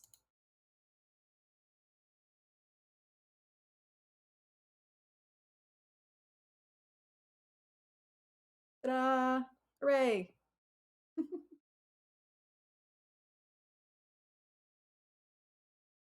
And actually, I think I know this says that it's pretty slow, but honestly, this is how I would write this query regardless. So there may be like a faster LeetCode, super quick way to do it, but this to me is the I don't know the clearest way to write this. So I'm gonna stick to my guns here. Oh, that's a great question, Helby. Does it ever matter if ascending or descending is in caps? So you'll see me often mixing uppercase and lowercase when I'm writing SQL. Um, Case does not matter. SQL is case insensitive. So I could write it like this. or lowercase. SQL is case insensitive. The traditional way to write SQL is all caps, like every keyword in capitals, but you don't have to. Yeah. You could even use the SpongeBob font and write it like this, or, or uh, bye. You could do that, and it would still work. So SQL doesn't care. Um, you'll often see people pick one or the other. They'll write everything in lowercase, they'll write everything in uppercase. But the traditional method is SQL is a language that's been around since before computers could write things in lowercase. Like everything was all caps all the time. SQL is a very old language from 1977. So yeah, the traditional way is all caps, but you'll often see people pick one or the other. Yeah, the people who maintain your code will not like you very much if you write it in SpongeBob font, although it would be fun. And a lot of the times, most like code editors, like SQL code editors, will have some kind of an assistant tool that can like make everything uppercase, make everything lowercase for you. But it's up to you whether you use it. Still, we can see that I've been mixing case here, and it still worked just fine. That's a great question, though. All right, any more questions on this one? Feel free to ask at any point. Next up is our last one here in the easy block. And then after that, we're going to get into some joins and we're going to start to see a little bit more of the things we kind of have hinted at before, which is things like aliasing tables, right? Um, qualifying their names, using group by, using joins, using subselects, that kind of thing. We'll do a little bit more of that. Renitz, ooh, that's an excellent question. I love that question, Renitz. It's a fun April Fool's. Yeah. Oh, yeah, actually, Divine Fox, that gives me a good idea. So I write with, at work, I write with PL SQL Developer. And so you can customize, like you can set custom auto formatting. I should do that to my manager. Like I should have it format all my SQL in a SpongeBob font and, mixed case and just drive her insane. She would hate that, but she would probably, she would appreciate the April Fools, but she would absolutely hate it. Is table names and column names case insensitive too? I love that question. Let's test it out. So in this case, let's go ahead and spell views with a lowercase v.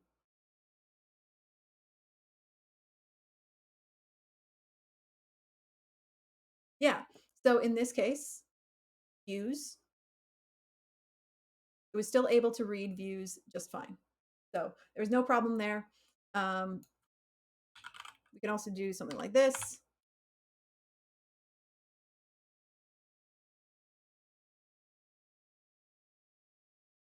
And notice it still was able to return the result. However, oftentimes for safety, what I will do is I will match case with whatever the source material is. Yeah, and this is MS SQL. So let's change it to Postgres. Actually, I'm going to copy and paste. I always match case. I never do it any differently than what's in the source data. Yeah. So if we do it in Postgres, it's the same thing. If we do it in Oracle, I also did it in Oracle there.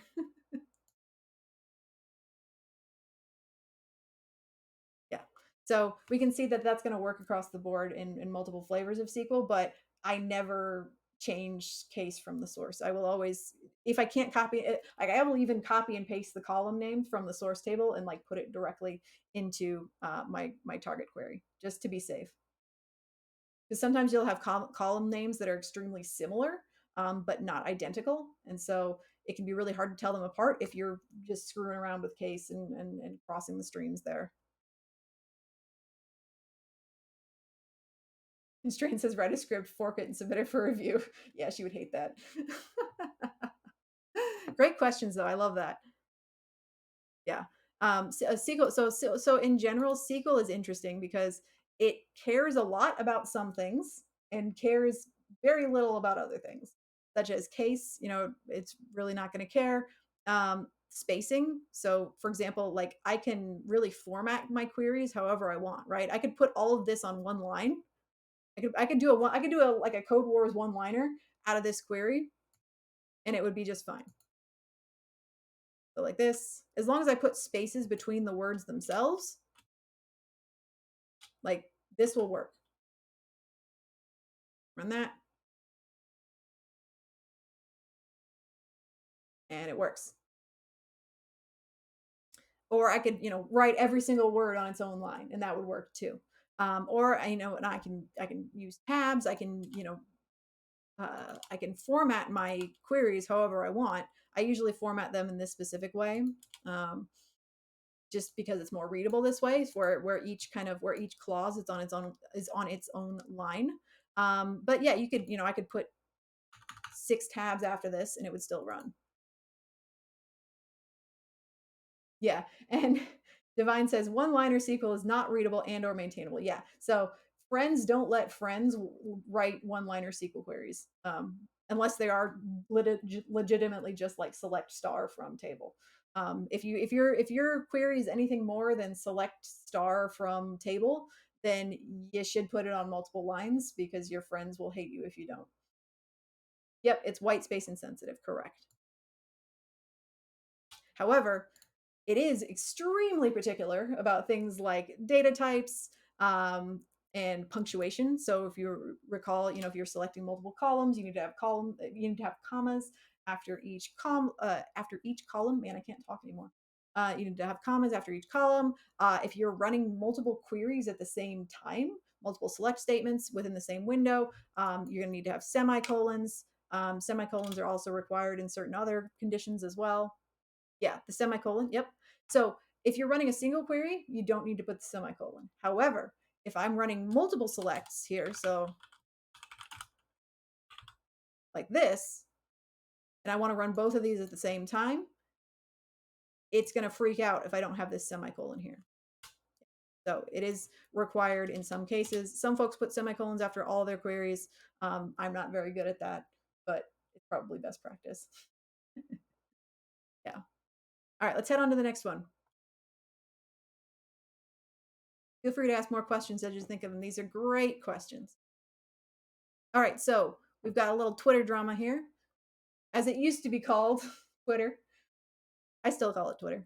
So we've got a table called tweets, and tweet ID is the primary key for this table. So we do have unique values here. This table contains all the tweets in a social media app. Write a solution to find the IDs of the invalid tweets. A tweet is invalid if the number of characters used in the content of the tweet is strictly greater. Okay, so here they're emphasizing strictly greater than 15. Return the result table in any order. So again, here they're talking about row order. And the result format is the following example. So our input here, we've got a table with 2 rows. And then the output has an invalid tweet if the content of the tweet is strictly greater than 15. Okay, so this must be more than 15 characters. All right, and they're telling us here that tweet 2 has a length of 32. It is invalid. It is too long. Okay, and so I'm going to switch back to MS SQL Server here. Woo! And we'll talk through it. All right, so once again, we're going to, actually, I'm going to pseudocode this out. Return only the rows where the length of the string, because this is a string, the varchar string value in the content column is greater than 15. Now, when we're talking about, this kind of gets into semantics a little bit, but if you're in an interview, you might want to mention this. Greater than 15. So there's different kinds of length. When we're talking about length of a string, you might want to ask the interviewer, are you talking about character length or byte length? Because, characters are actually stored as a series of ones and zeros, right? They're stored as bytes, as little, little bits of data. And sometimes characters might take up more space than, like, one character might take up more space than one byte. Now, in this case, I'm pretty sure they're just referring to just legit, like, character length, like string length, letter length. Yes. But occasionally, for example, if you have something like an emoji, right? Like a little smiley face or a dancing man or a something that's in a Unicode format. So when we're talking about Unicode, we're talking about, the built-in character set that comes with most fonts. So it's not strictly like a extra emoji. It's a Unicode character that's built into most fonts. Um, those often take up more space than 1 byte. And so, for example, if you've declared a column in a table to have a varchar length of, say, 32, and that length is in bytes, and you get a string that has a length of 32 characters, right? But then you have an emoji in there, a smiley face emoji. Suddenly, that length might get pushed out to 33. And then your table gets an error when you're trying to put data into it because you're trying to put something in there with a byte length of 33. You're trying to shove it into a column that can only accept 32 bytes. So that's a really real concern, and the only reason I bring it up is because we've actually encountered that at my work. So, for example, we have an automated process that pulls in data from a quiz application. So students take a quiz, and then that data every night gets fed into our database from this quiz application. It gets pushed to us. Well, these text fields that these students can answer, they're often like free text entry. So the student can type an essay in there, right? And then they can submit it, and we're storing that data. Well, students, being students, will sometimes try to include things like, a smiley face emoji or a sad face emoji or something else that appropriately describes their state of mind. The poo emoji, whatever. And so when that happens, then that pushes that length out beyond the maximum. Yeah, exactly. Just like crispy nuggets said there. Yeah, stuff like that. And that then pushes the length of that essay beyond the maximum for the value that's allowed for that column. And then we get an error because the byte length is now greater than it should be. Now, this is more detail than this question necessarily requires, but this is something that I might bring up if this question came up in an interview to say, like, okay, are you talking specifically about like letter length, or are you talking about byte length? Because there's an actual keyword called byte length, at least in Oracle, that you can use to get the actual true length in bytes of a particular string. Now, in this case, this doesn't appear to be necessary, but that's the example that I would share with an interviewer and say, hey, look, sometimes you can get into trouble if you're not thinking about length correctly and looking at length correctly in the data that you have. Yeah. But in here, I'm 99% sure that they're only considering string length itself. So we'll approach it from that way. All right, so we want to return, in this case, just the tweet ID, and we don't need to alias this column, so we can just say select star from tables called tweets. Run that. A student would never. I mean, professors do that. Professors are out there just including emojis left and right in like quiz questions and stuff, and it actually wreaked havoc. Um, there's one funny story. So we had again coming in from like, yeah, I know only tweet ID is needed. That's correct. But how I'm approaching these questions is that I'm always doing a select star first. We're always doing select star first to make sure that the data we're actually working with matches the test case. So it's important to always, if you can, it's important to always get familiar with the underlying data first. Make sure it's matching what they're telling you, because it could be that, maybe the interviewer is describing the data incorrectly. They think it looks one way, but it actually looks another way. So we're doing a select star first to get a feel for what's actually in the table. And then we're going to modify this to meet the demands of the question.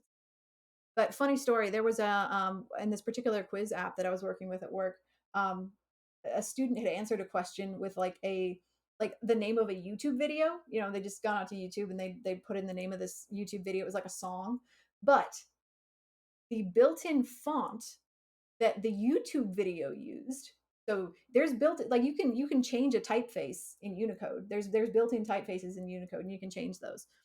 The typeface that was used was like the gothic, like sharp pointy, font that was actually on the YouTube video in the title.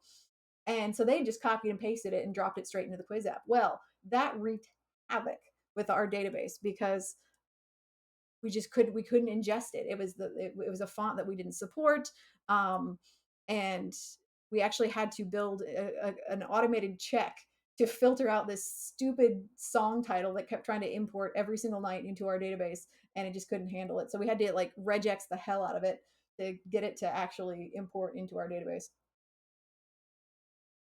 It was just pretty funny. It was a whiter shade of pale. The song was a whiter shade of pale by Procol Harum or whatever. I think if you go look at the official YouTube video for it, it will actually have that weird font. That's what that student did. That would be when I blame the interviewer. No, no, no. Yeah, in this case, we're doing the select star first, and then now we're going to say, okay, actually, the data that we're working with here is what we expect. So what we actually want to return is only the tweet ID column, and I'm just going to grab it here. And now we're going to go ahead and filter this down to meet the needs of the question. So we're going to select tweet ID from tweets. And since we don't need to do a distinct here because we already know that this is a primary key, it's going to have unique values. So we're good to go. Now, we want to say where the string length is essentially strictly greater than 15. So I believe this is an example of where keywords can differ slightly. We're working with Microsoft SQL Server here. So the keyword for that is just len for length. Um, and the column we're looking at here is content. And since this is actually essentially going to return a number, so like a count of the characters, we can compare it like we would an integer. So we can say greater than 15.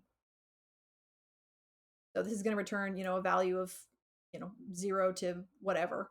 So we can say, hey, all right, select where length is greater than 15.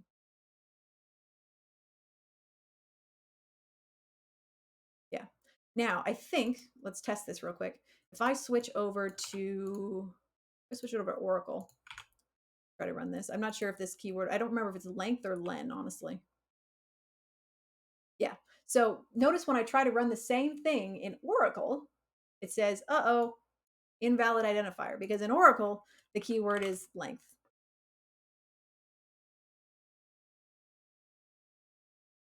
Yeah. And that works.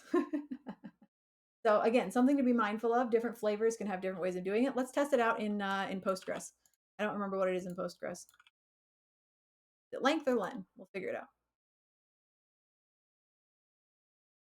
Yeah. All right. So let's see if len works.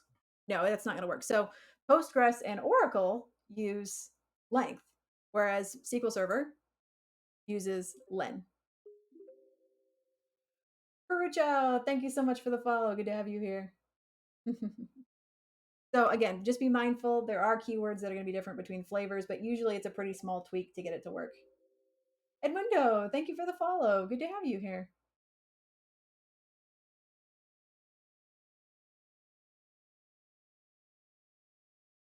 Hmm. All right. Any other questions on this one?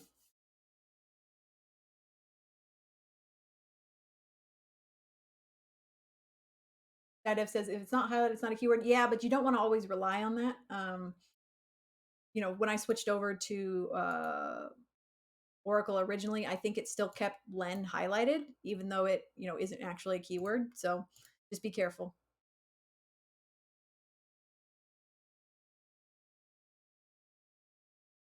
Divine says so you can write tweet ID len as len.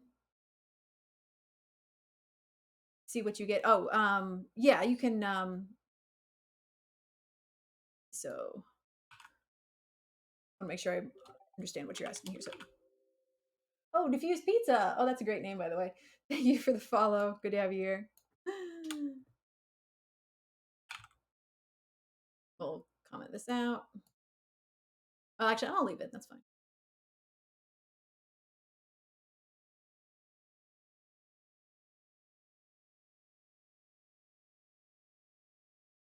Yeah, so, I'm not sure if I'm not sure if I'm following exactly what you were asking for there. Oh, lend content. Okay, I see what you mean. I was like, I don't think that's gonna work, but okay, I get you. I get you.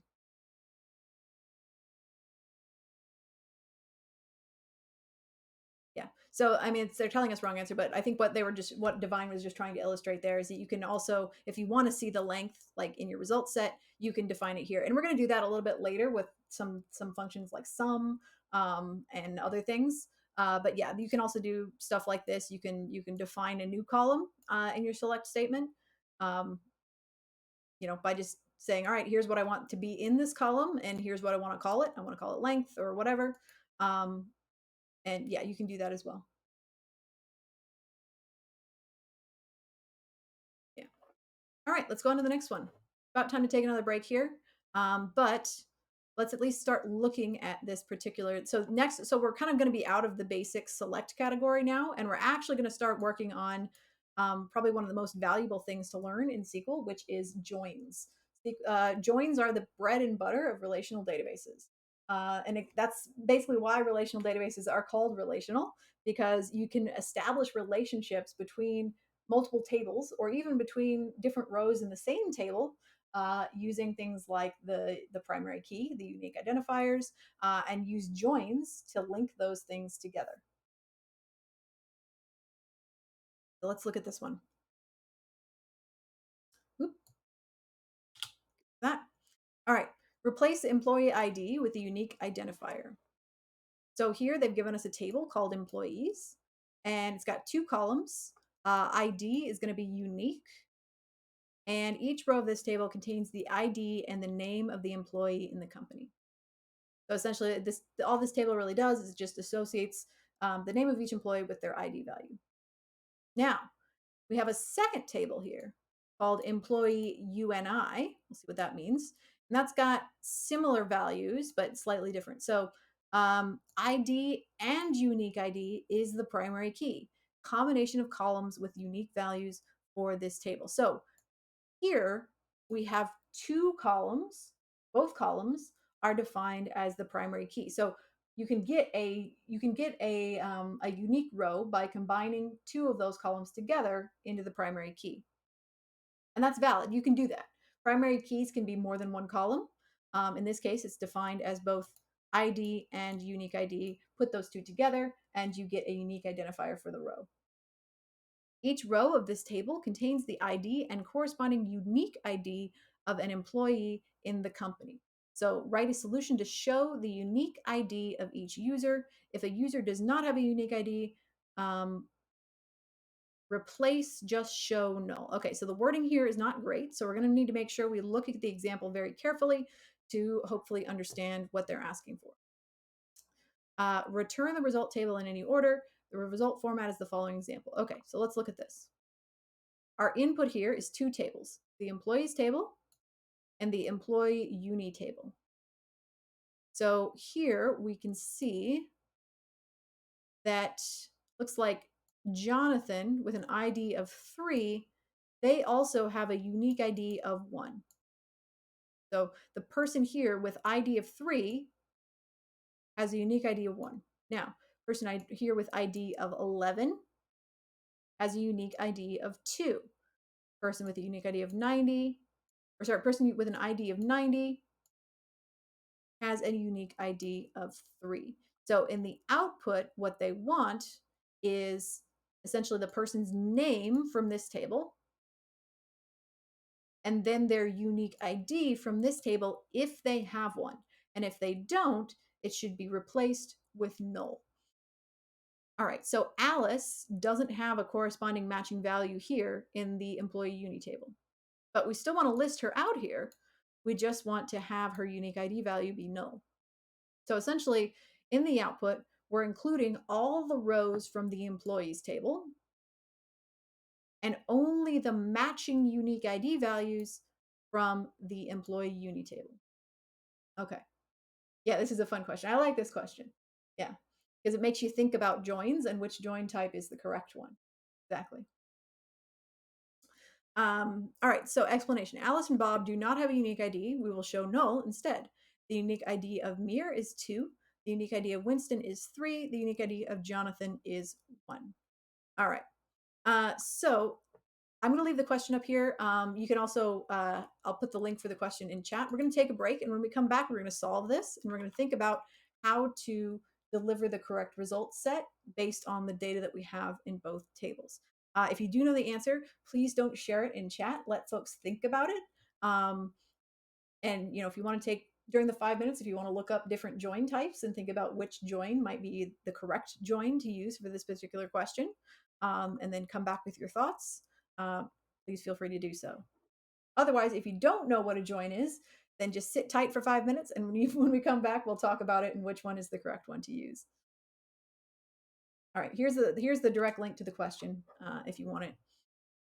Otherwise, we're going to go ahead and take 5 minutes and then come back and answer this after the break. All right, see you back here in 5.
right, folks, we got about a minute left in the break, so come on back whenever you're ready and get yourself a drink of water, get up and stretch if you're able to do so. Pet your dog, pet your cat, pet your significant other with their permission, of course, and then come on back when you're ready.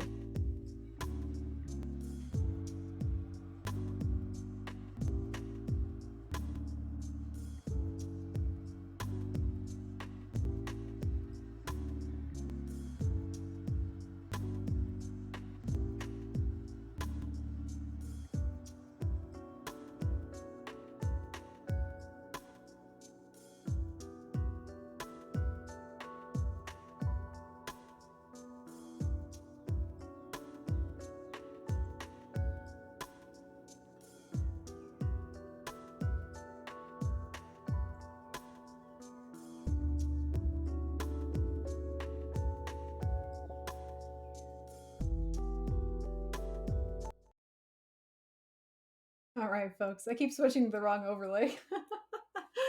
Welcome back, everybody. Good to see you all back here again. Let's dive into this question. All right. So, the gist of this question is that we have two tables.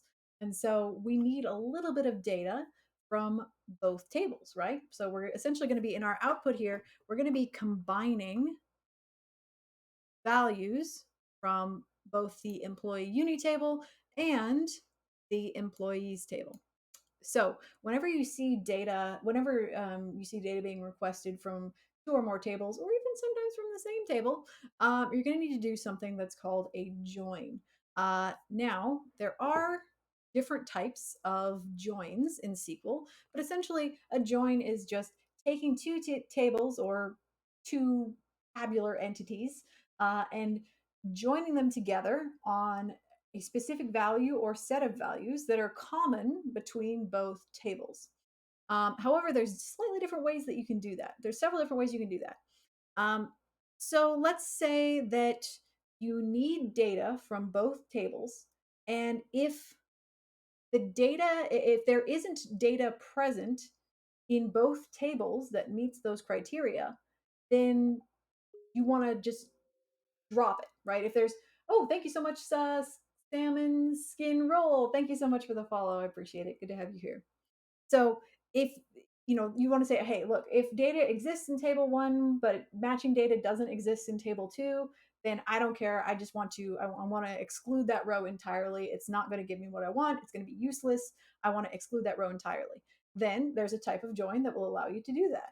Now, you could also say, well, if I want to keep all the data in table one and then get as many matching rows as I can from table two without losing any data in table one, then there's a way you can do that.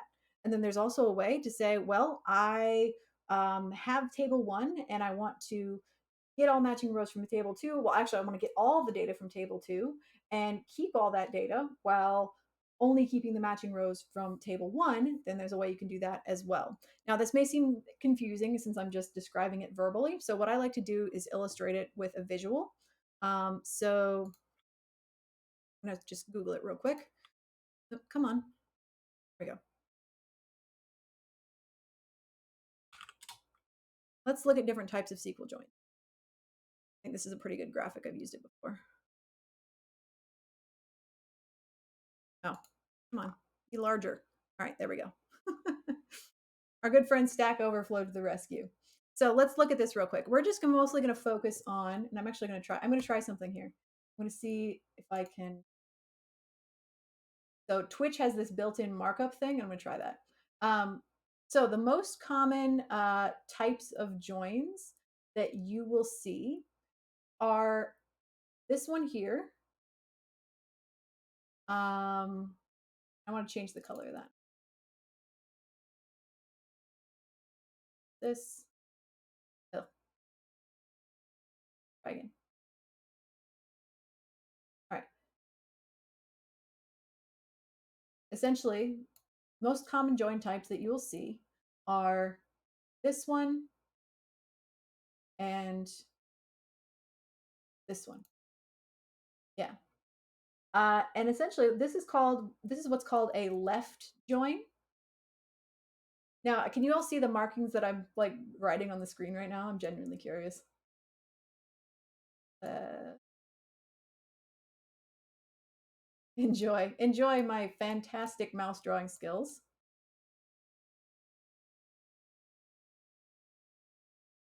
Okay, great. So what this one right here, this is what's called a left join. And so essentially what we're doing here is we're saying, give me all the data from table one, give me everything from table one, and give me any matching records from table two. So anything that matches the data in table one, give me anything that matches. Now there may be other stuff in table two, but we don't care about it. We're going to exclude it. All right. Now this one here, the other one that I've underlined is called an inner.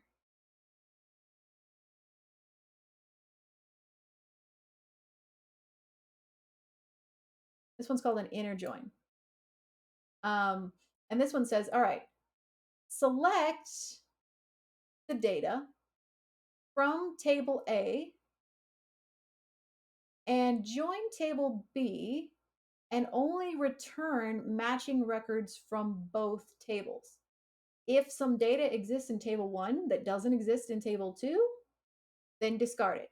If some data exists in table two that doesn't exist in table one, then discard it. Only return matching data from both tables. Where a matching row exists in both tables, only return that. And the third option I talked about was what's called a right join or an outer join. But these are somewhat less common. You should probably still know what they are and what the principle is, although you probably won't find yourself doing it all that often. Um, so right joins are basically the opposite of a left join, where you're essentially saying, all right, take table A and give me join it to table B, give me all the matching records from table B, or sorry, give me all the records from table B and only the matching records from table A. And that's less intuitive. And so you'll see that used somewhat less often. Again, the most common types of joins are left join here and inner join. Now, there's another type called a full outer join, which you can see down here, which is give me all the records from table A and all the records from table B and all the matching records from both tables. And most database administrators will kill you if you try to use one of these on a very large table. Ask me how I know. Yeah, I did that once. A DBA actually hunted me down at my cubicle and was about to murder me. Yeah, yeah, because I tried to do it in production against a very large pair of tables, and yeah, she literally hunted me down, and it was terrifying. Hmm. So yeah, we often don't do this one, the full outer join down there in the bottom left. Again, the ones you should be aware of are left and inner. She fully outer joined you. She just about did. She's about to cross join me into oblivion. Yep. Like the predator monster. Yeah. Yep. Well, because she could identify me by my username and all that stuff. She took the time to see who was logged in, who was running this ridiculous query, and then she hunted me down. It was great. But anyway, the most common ones that you'll be thinking about, to be fair, join should be done. Yes, yes, but oftentimes data is not as clean as we would like it to be, right? So in this case, it wasn't, and so I was bogging down the database. Um, yeah, so in this case, the most common ones we're going to find are left and inner. I mean, people could still use it. I was just taking up way too much memory, working memory, and so everybody else's queries were running really slow. Yeah, while my massive query tried to crunch through like the jillions of rows. Wasn't pretty. So these are the two most common ones, left and inner. Drop mine will. She wanted to. Um, and so when we're considering most, common interview problems, you'll probably want to decide, you probably only want to decide between these two, left join, inner join. Hotbot, thank you so much for the follow. Good to have you here. So with this in mind, with this information in mind, let's take another look at this question and decide which join we might want to use. All right. Oh, and I need to get rid of this. Boop, there we go. Okay. So with this in mind, let's look again what they're asking for. So in the results set, we can see that our input here has 5 names, and our employee uni table here has 3 with unique that have unique IDs. Now in the result, where I see 5 names and then 2 null values where those people don't have unique IDs. So with that in mind, what do we think would be the correct join type to use for this particular problem? Inner join or left join? If you need me to explain the difference between those two again, I'm happy to do it.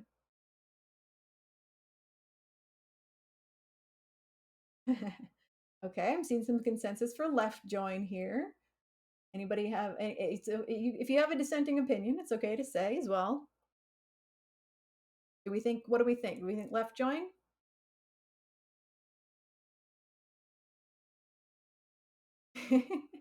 First time chat, too legit to quit. I love that name, by the way. All right.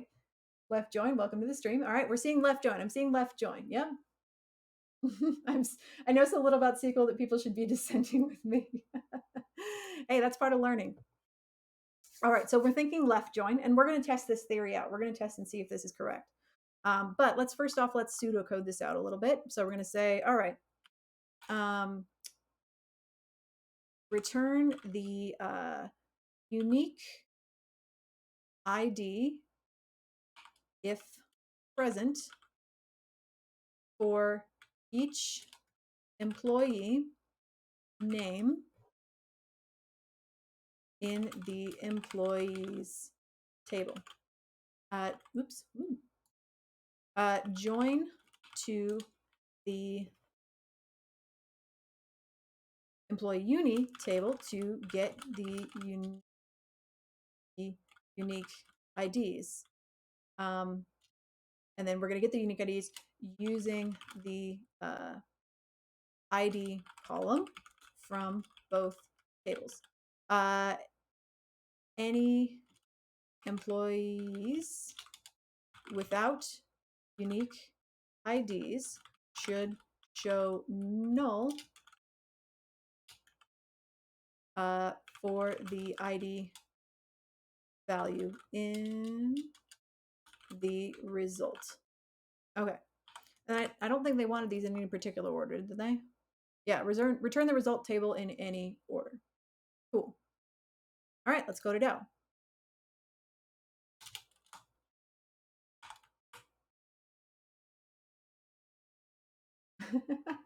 I'm out of joins. That's funny.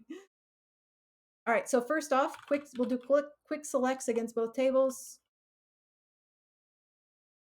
Select star from employees, and then we'll also select star from employee uni. And here I should be able to run, well, we'll see if it'll let me run both queries at once. If I put a semicolon after the first one, that's technically correct. I just don't know if LeetCode can handle it. Yeah, okay, so it doesn't like that. So for reference, LeetCode does not like it when you try to run 2 selects at once. It can't handle it. It just turns it into an object, which is fun. So I can't format it correctly. That's all right. We can do one at a time.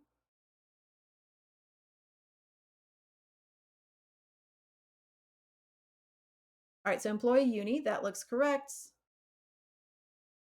Oh, sorry. Oh, it still doesn't like that. Okay. So I guess I can't have to comment this one out. All right. I don't think LeetCode is smart enough to even have 2 selects in the same window, unfortunately. All right, so employee output 1793. Okay, yep, that looks correct. And then comment this one out and run this one. That matches the test case. Perfect. All right. So when you are building a query that involves a join, You always want to make sure that you are sort of identifying what your base is going to be. So what is the table? What's your base table going to be to which you are attaching additional data from the other table, right? So generally it's going to be your base table is going to be the table which contains the most important data. Maybe it's a unique ID. Maybe it's just the table with the most data that you want to return, right? Maybe you're returning, all the columns from table one, and then you need one additional column from table two. So table one is going to be your base. And so in this case, we're going to make employees our base because we want to return essentially all the data from table one, right? Or all the names, all the rows from table one. So from our employees table, we want to return all the rows with all the names. So that's going to be our base. And I'm going to do a little something here called aliasing. And I'm going to give the table employees an alias of T1 or table one. And we'll see why I'm doing this in just a minute. We're going to leave this as select star for now. We'll configure it a little bit later. Now I want to go ahead and join my second table, employee uni. And we had kind of come to the consensus earlier that our second that our join type we're going to try is probably going to be a left join, right? So left join employee uni, and I'm going to give Hotbach. Thank you so much for the sub. I appreciate that. Just subscribed. That's so generous of you. And because they subscribed with Prime, then that doesn't cost them anything. So if you're an Amazon Prime subscriber, you can subscribe to your favorite streamer. It doesn't have to be me. Using Amazon Prime for free, you get one free Prime sub per month. So thank you so much, Hotbach. Appreciate having you here, and I really appreciate the sub. And here's your little custom overlay. Hotbach, thanks. You're cool. Thank you so much for subscribing.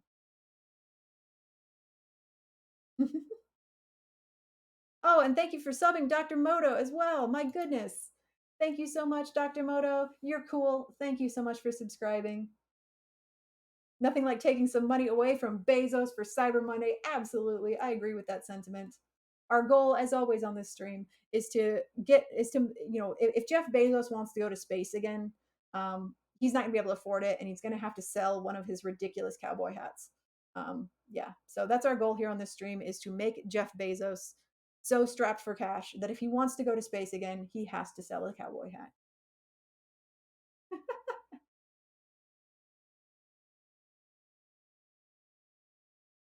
All right. Anyway, so we're taking employees and we're saying, all right, employees is going to be table one, and employee uni is going to be table two.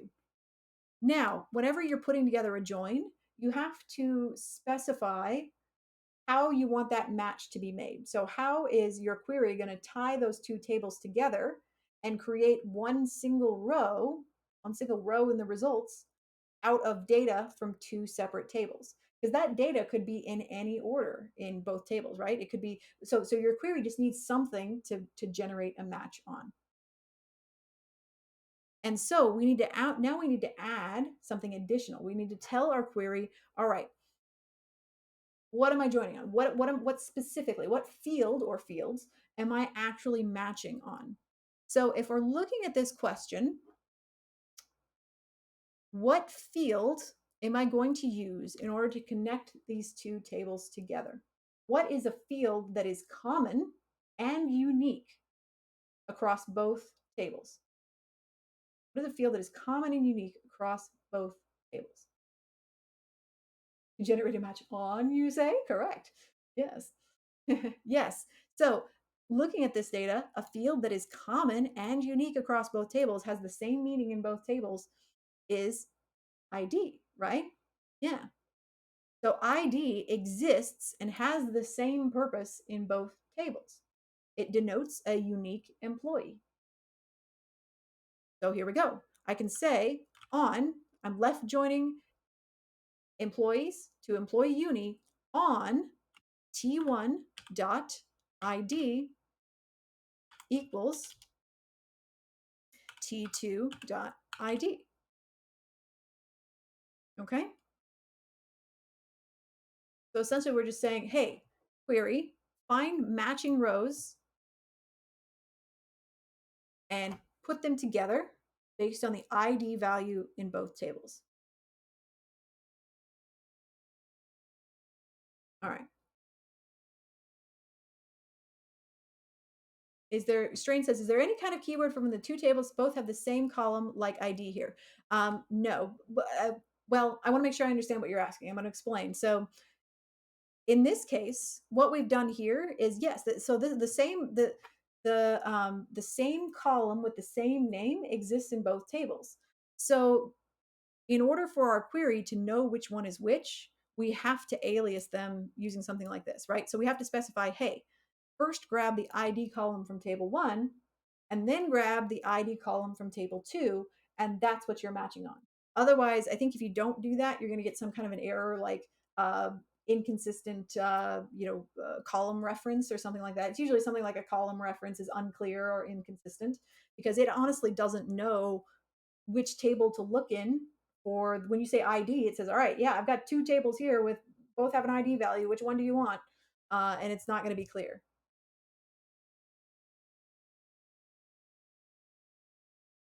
Ambiguous column row. That's the word I was trying to think of. Ambiguous. Exactly. Yeah. Yeah. Yeah. And as Divine Fox said, oh, stretch. Thank you so much for the redemption. Yes. Good stretch. Thank you. Guess who crow? Oof. Man, my shoulder just popped really loud. I don't know if you could hear that. Ah. Whew. And that's an excellent question. So you can't just drop the aliases and use employees.id instead. You absolutely could. So I could do this instead. I could remove the aliases and I could go and do this like this. And that would work as well. Um, but you'll notice that kind of starts getting a little bit long, especially when you get into more complex queries and you're doing a lot of referencing of columns from both tables. Um, you might end up with kind of something that looks kind of long and confusing, especially since the names of these tables are very similar.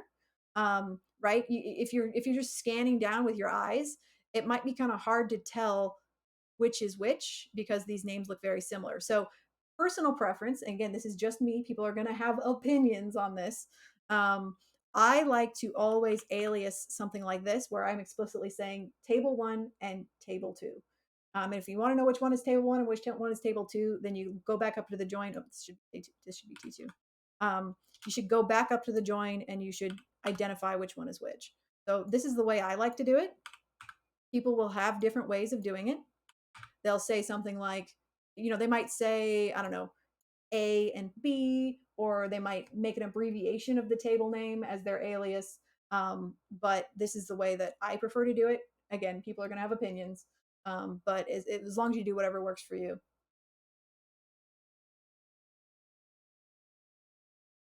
Hey, time enjoyed. It's good to see you. Yeah. Yes, and there are sorry, referring back to can we streamline this a little bit? Yes, some database engines do have something as Divine Fox mentioned, some database engines do have something called a natural join, which allows you to kind of explicitly join on a column that's identical between the two. Um, I personally don't really use it. I like to be very explicit in, my join types here and what I'm doing, but again, that's something of a preference. Yeah, the natural join. Yep. Yeah. I don't really use it, but hey, that doesn't mean that you can't. Um, and yeah, and as far as alias is going, like right, like Divine Fox mentioned, they say they find the T1 and T2 to be confusing, which it's yeah, people are going to have opinions, people are going to have ways that they like to do it, and really, if you're employed in a role that uses SQL, there maybe even be like a policy or a procedure that you're supposed to use when you're aliasing your code just to make things readable for everybody. They may have a way that they're expecting you to do it as well. Yeah, you just do what your team agrees on. And when I was first learning SQL, I learned it this way, so that's just the way that makes sense to me. But again, personal preference. Code standards, correct? Yeah. All right, so we're making progress here. Now, what they actually want is not select star. They don't want just everything. What they want is only the values of unique ID and name. All right, so essentially they want the unique ID value from table 2 and the name value from table 1. Now, there is a certain number of there is a certain amount of smarts to most SQL code, parsers or readers. That if you have a value that only exists, a column name that only exists in one table, then there's no confusion. It can be read, and you don't have to explicitly say, hey, this belongs in table 1, this belongs in table 2. You can just list the column name and it's going to be smart enough to read it. However, I always specify which table my column is coming from. I never feel comfortable not doing that. And so, what we're going to need to do here is identify correctly which tables our columns are coming from. So, in this case, I want to return both of these two. So, given the way that I built this here, what would be my select?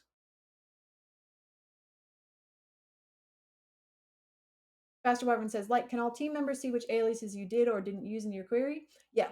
So if they're reading your SQL code, they'll be able to see your aliases. Now, if they're just looking at the results set, like if they're just looking at the output from your query and they can't see your actual query, then no, they're not going to be able to tell that. But if they're reading the query itself, then yeah, they're going to be able to just look in GitHub or whatever and see exactly what you wrote. So that's why code standards are important.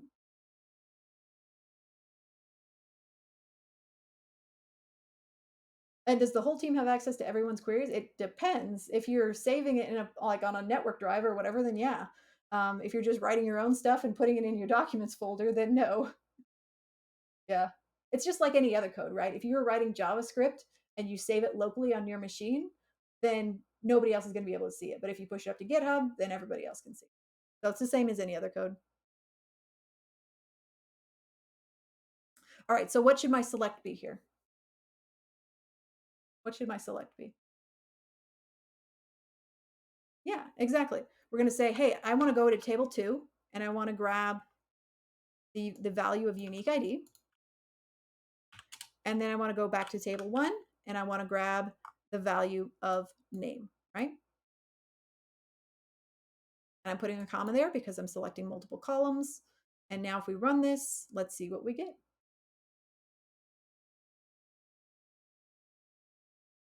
Hey, check it out. All right, let's look at our results. So we can see that because we did the left join, because we used employees as our base table, as our table 1, return everything from table 1, and then return any matching records from table 2, right? So if we go back over to the Venn diagram, that's essentially what we did, right? Like this is the employees table here, and then this is the employee uni table. So only return matching records from table 2. All records from table 1, matching records from table 2. Now, let's see what happens if we change this to an inner join. This one right here. Let's see what happens. We're just going to do it. That query that query really ties the tables together, man. Yeah, might as well be a rug. Renate says, does T1 and T2 work before you create the aliases? Oh, so you're asking, how can I do this? How can I say T2 dot whatever and T1 dot whatever? And because I haven't yet created the aliases lower down. Yeah, so SQL isn't read like top to bottom like this. Um, the way that the compiler actually reads it is basically the important stuff first. So like what tables are you looking at? Do those tables exist? That's the first thing it's going to check. It's going to say, "Hey, what tables is this person trying to query? Do they exist? And have they aliased those tables?" And it says, "All right, both of these exist and they've identified an alias for both of these tables." And then the next thing it's going to do, and I don't know the exact order of operations, but it's going to start looking at the columns and being like, "Hey, have the columns that they specified, do those exist? And then, what table do they belong to? Can I look in T2, this one here, and find that column? If so, yes." And so it's basically the first thing it does is it validates that all the parts exist before it even tries to run the query, because it would be a waste of resources to try to run the query against something that doesn't exist, right? And so that the first thing it does is kind of validates all the parts and make sure that they're valid. And so that's why this aliasing works the way it does. Yeah, and as Divine Fox says, SQL engines and optimizers are complex because SQL is what's known as a declarative language. Because with SQL, you're essentially just saying, "Hey, go do this stuff and give me my results." You do not get to specify how it gets done. SQL is declarative. So unlike something like JavaScript, where you are basically spelling out exactly how each task should be accomplished with, you're writing out the specific functions, you're declaring all the variables, you're specifying the order of operations and exactly how things get done. SQL isn't like that. SQL is declarative, meaning that you say, all right, this is the end result that I want. Like you outline the parameters of the end result, and then SQL just it executes however the hell is the most efficient in the database at that moment. There's ways you can control it to some degree, but in the end, you're basically just firing off a request, and eventually you get back what you want. You don't know exactly how it's going to work or in what order things are going to get done.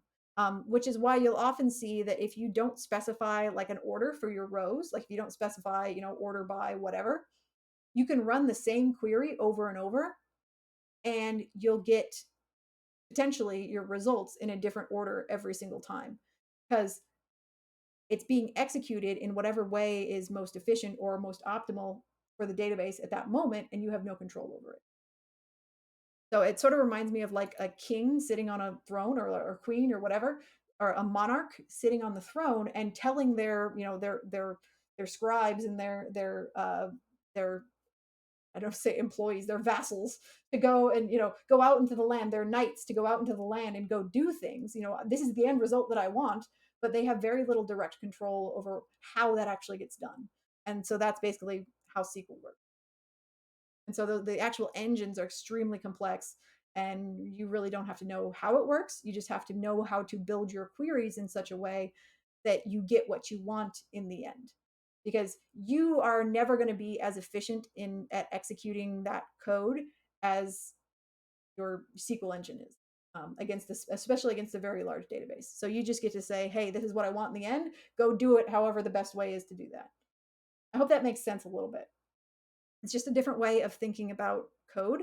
But when you're working with extremely large databases, especially databases where you have a lot of people working at the same time, um, you are never going to have as much of a big picture view as your engine is going.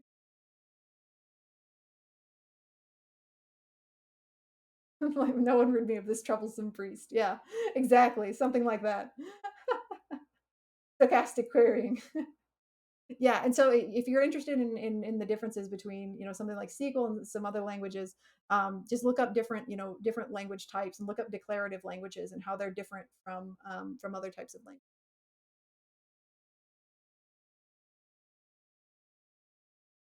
Yeah, and oftentimes you can get the same results from a query by building it in several different ways. And if there's time today, I want to show you an example of that, how you can write the same query in multiple ways and get the same result. Does the query work if you remove T1? Yes. So yes, because unique ID and name are unique columns in both tables. So the engine should be smart enough to know that, hey, this column only exists in table 2, so there's no ambiguity. And this column only exists in table 1, so there's no ambiguity. And so it'll be like, yeah, that's fine. I know where to find that. But I don't like to write my queries this way, um, just because, again, it for the humans who are reading this, it could generate a level of uncertainty, especially if they're not familiar with the data in the underlying table. So I don't like to write my queries this way, even though it technically works. You'll see people do it, but it always annoys me. So I never do that. So I always write them being very explicit about which data is coming from which table. Yeah. You want to make the people who are maintaining your code as happy as possible. Yep. So often with SQL, you can be, you can be a code wars weenie, and and do one liners and really, you know scrape your code down to the barest bone, but you really shouldn't. Write a few extra characters, be as descriptive as possible, and make it easier for other folks to read it. Yeah. All right, off my soapbox there. So essentially, this is what we wanted to do. But real quick, let's just test what this would look like if we did the other type of join, which is an inner join. Let's just run this, see how it looks different. Code Weenie Hut Jr. Yeah, exactly. All right, so let's look at our output now that I've changed this to an inner join. So this is our output.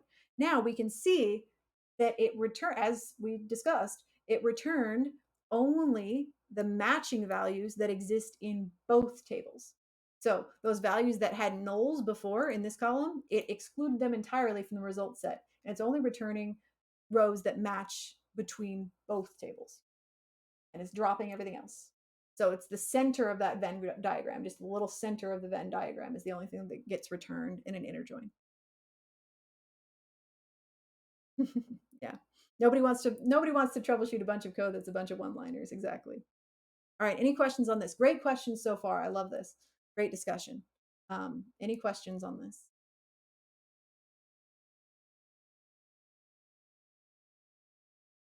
All right. Feel free to ask if anything comes. Otherwise, let's go ahead and go on to the next one. All right. I think next we'll do this one next.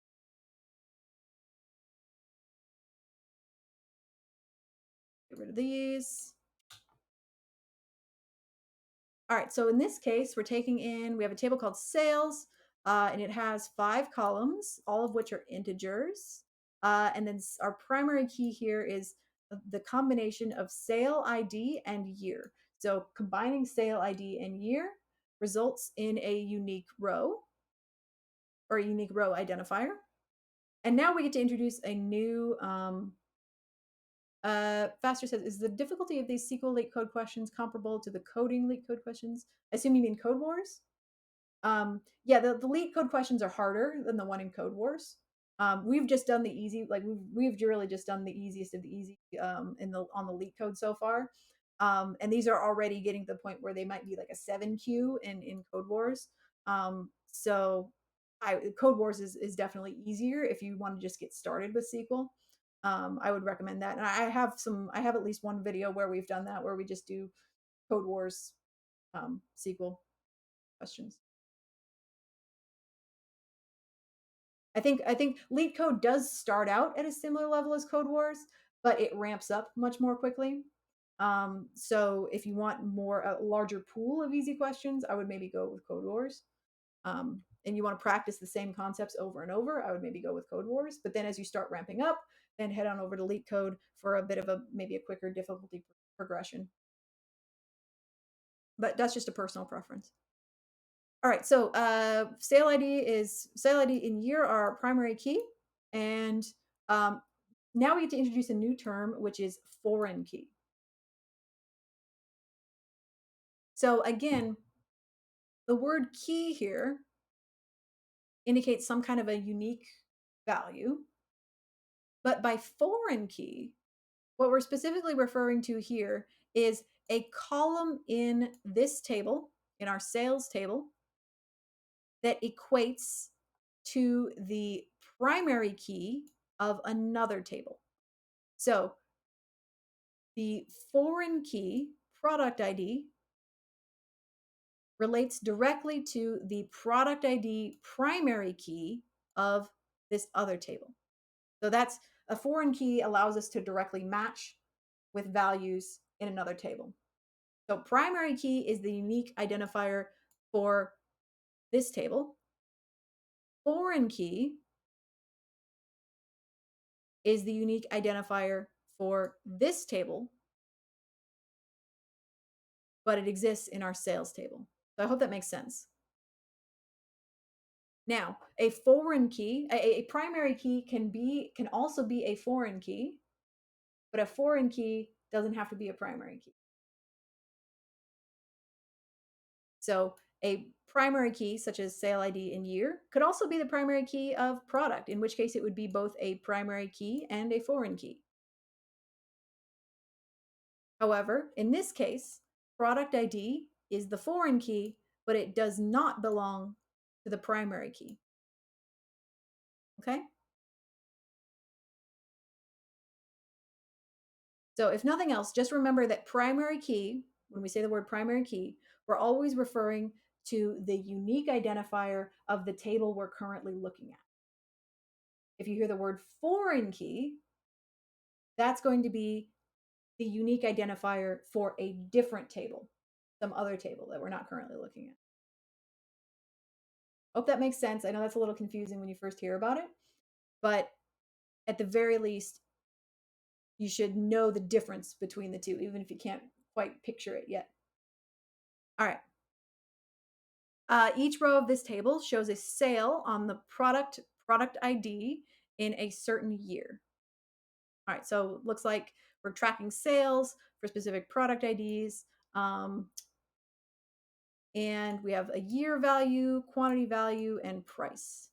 Note that the price is per unit. Now, our second table here just contains product ID and product name. So this is just a way for us to identify specific names for specific product IDs. All right, product ID is the primary key of this table, and each row of this table indicates the name of each product. Okay, so this is very common. What you'll often find is that you'll have a table like this, which really just tracks numbers. There's really nothing human readable in this. If I was a human and I just looked at this table here, so we can kind of see like if I was just looking at the sales table as a human, and I wanted to know like which one of these products was paper towels and like assign a human readable name to it. I wouldn't see that. All I would see in this table is numbers. I would have to join to a separate sort of a dictionary table, a lookup table, to actually get the human readable name for a particular product. And that's extremely common because a lot of the times transaction data like sales is going to be recorded by a machine. It's going to be recorded automatically by a cash register or a sales app or something like that. And they aren't going to worry about the actual name of the product. Once that data gets into a data warehouse somewhere, that data warehouse will have a dictionary table that contains the product ID and then whatever name the humans have assigned to that product. And then you'll do that join after the fact, after the data has already come in. So this is extremely common and something that you should get familiar with. Definitely, looking at, all right, numeric data, how do I make this human readable by joining to something like a dictionary table?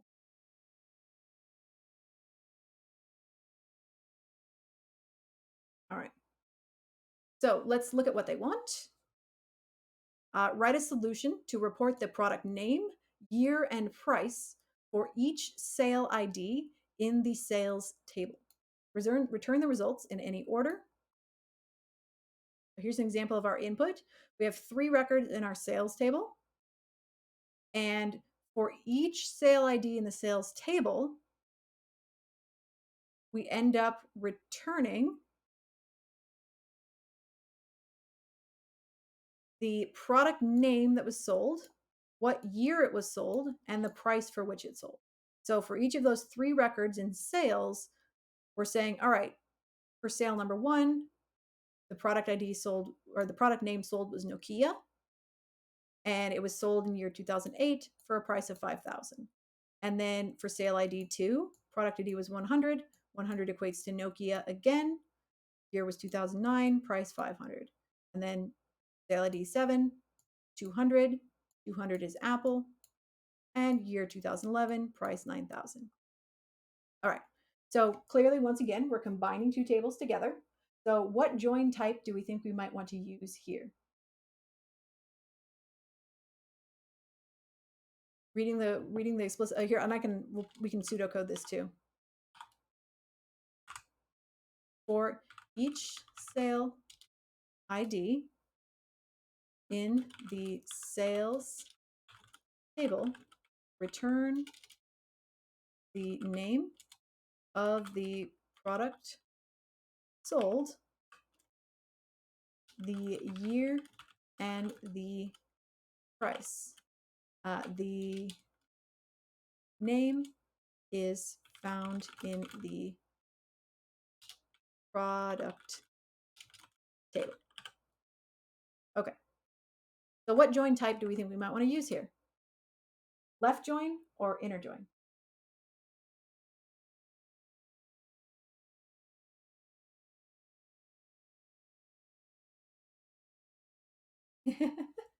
That's not a bad strategy, Renitz. They say, I don't know, so I use left join by default.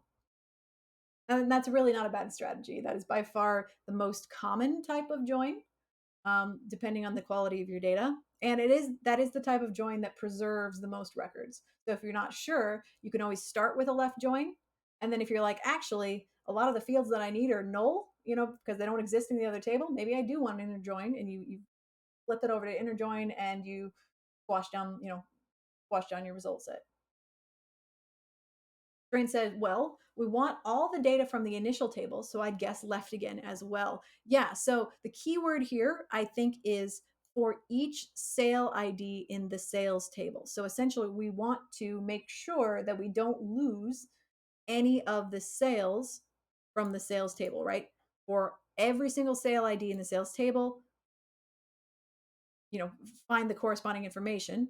However, it perhaps maybe a product was discontinued, right? And it no longer exists in the product table. We still want to display the sale ID. There would just be nothing, no name listed for that product.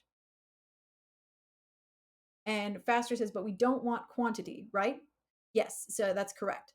We only want to return the product name, year, and price. All right, so let's write this out.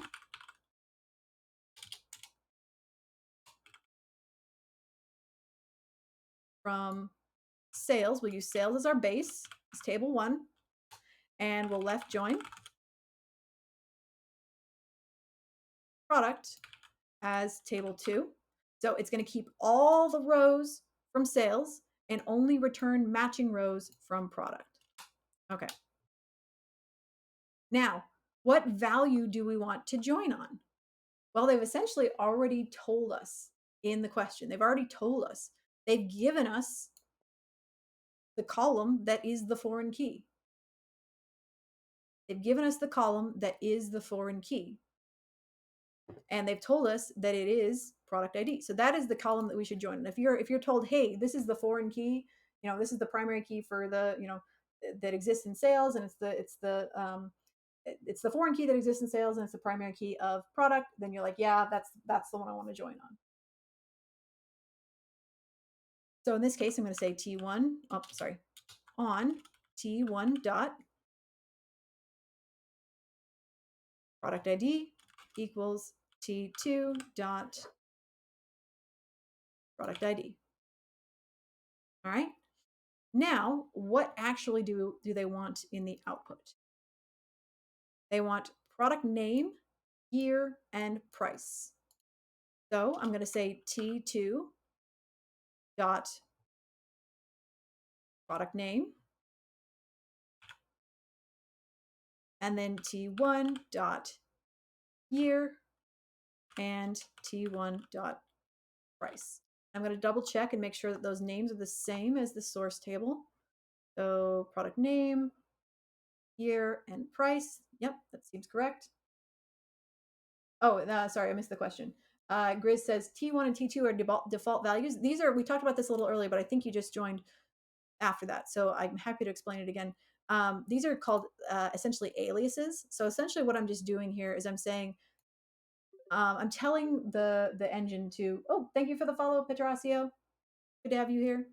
I'm telling the engine to refer to the sales table as table 1. So anytime I say table 1, that should be understood to refer to the sales table. And anytime I say table 2 or T2, that should be understood to refer back to the product table. It's just a shorthand to refer to a table multiple times without having to type out the whole table name. Yeah, no worries, Grace. You're perfectly fine. Yep. Yeah. And there's many different ways you can alias tables. And in fact, you don't even have to alias them at all. You could just say like something like sales dot, whatever, right? You don't have to alias them at all. I usually do, but again, we talked about before, there's a lot of different opinions on, you know, how you alias, when you alias, that type of thing. And in the end, it's mostly personal preference. And if you want to be even clearer about it, you can say this. You can say from sales as T1 and, product as T2. to be even clearer that, hey, I am renaming sales in the context of this query. I am renaming sales to be called T1 and product to be called T2. So you could even be more explicit if you wanted. Let's run this. See if I forgot anything.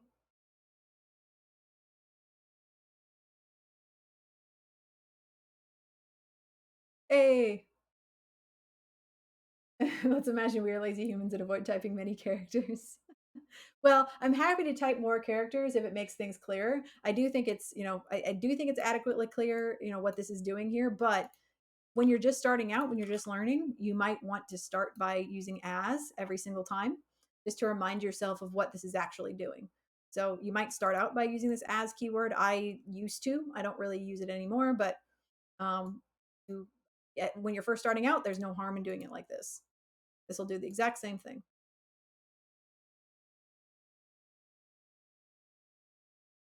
So we can see it still works. And in our result set, we get back the product name, we get back the year, and we get back the price. All right. Now, an interesting thing, I think left join is the exact correct way to answer this question because of all the reasons we talked about. Because, we want to make sure we're considering each sale ID. However, I do think in this particular case, the data set is an exact match between both. So you could actually do this as an inner join if you wanted. I do think it will work. Yeah, it works, at least in the test case. So just a little interesting thing. Sometimes your data is perfect between both tables and you don't have any problems. But in this case, I think the correct answer is left join. You says, have you changed the room? No, just the angle of my camera. Um, it kept falling down because I taped it up with painter's tape, so I have it sitting on top of my monitor now. You get the wonderful expanse of my forehead in the center of your view. Enjoy. Yay, it worked.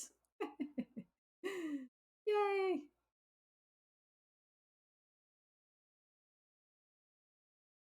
Faster says, what should we change in this data set to make an inner join fail? I mean, it's going to work. It's just going to drop records. Are you saying to make it so it doesn't return the correct answer?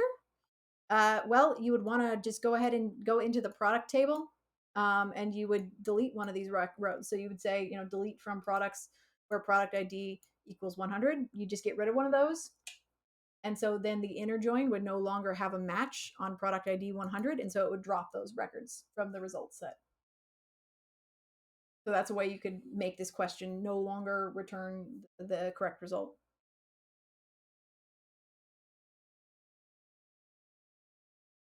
Hope that answers your question.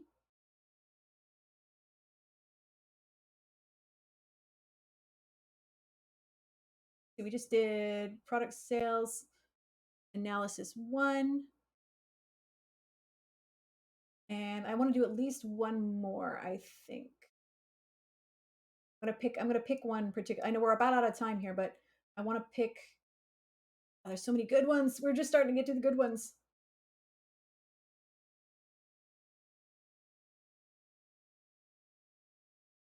Starting to get to the juicy ones. Pick one. Okay, let's do. Yeah, we'll go ahead and do this one here. See how long this takes. Yeah, we're getting a little meatier here. Like I said, the ramp up in LeetCode is a little quicker. All right, so we have, and I'm gonna go through my explanation a little faster just because I want to get to the meat of how this actually works. But all right, so we have a table called visits and has visit ID and customer ID. Visit ID is our primary key for this table. So this table contains information about the customers who visited the malls. Okay, so in this case, visit ID is going to be unique for each visit, but customer ID, I'm sure, will probably be repeated multiple times because you could have the same customer that has visited, multiple times to the mall. Um, and I will answer your question in just a second, Wyverns. Transactions is our second table here. And this table contains information about transactions made during that visit. Okay, so a customer might maybe go to a store and check out at the mall during their visit. So we have the transaction, the visit, and the amount. Okay, so we can kind of think about maybe the relationship between these two tables. So in a particular visit, a customer might have multiple transactions because they're going to go into multiple stores at the mall, right? They're going to go from store to store. And in the end, they might have gone to 5 or 6 stores and bought a bunch of stuff. And so we kind of have a one to many relationship here. One visit, one visit to potentially many transactions. So transaction ID is going to be our primary key for this table.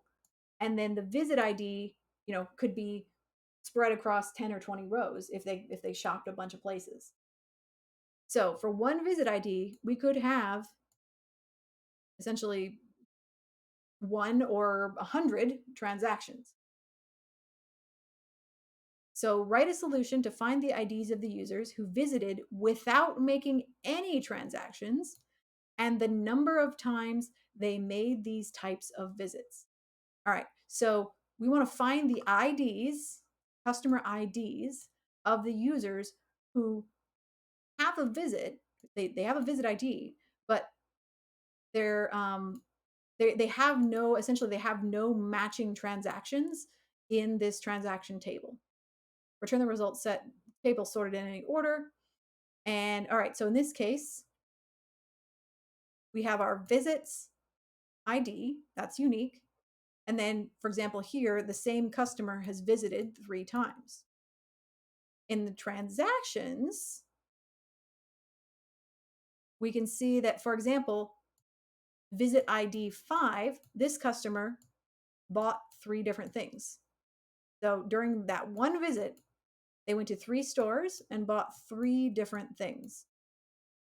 And customers 1 and 2 each bought 1 thing. But the rest of these customers, they visited the mall, but they didn't buy anything. Maybe they're, those older folks that just like to go in and walk laps around the mall. They just don't buy anything. They're just there to, get their steps in for the day.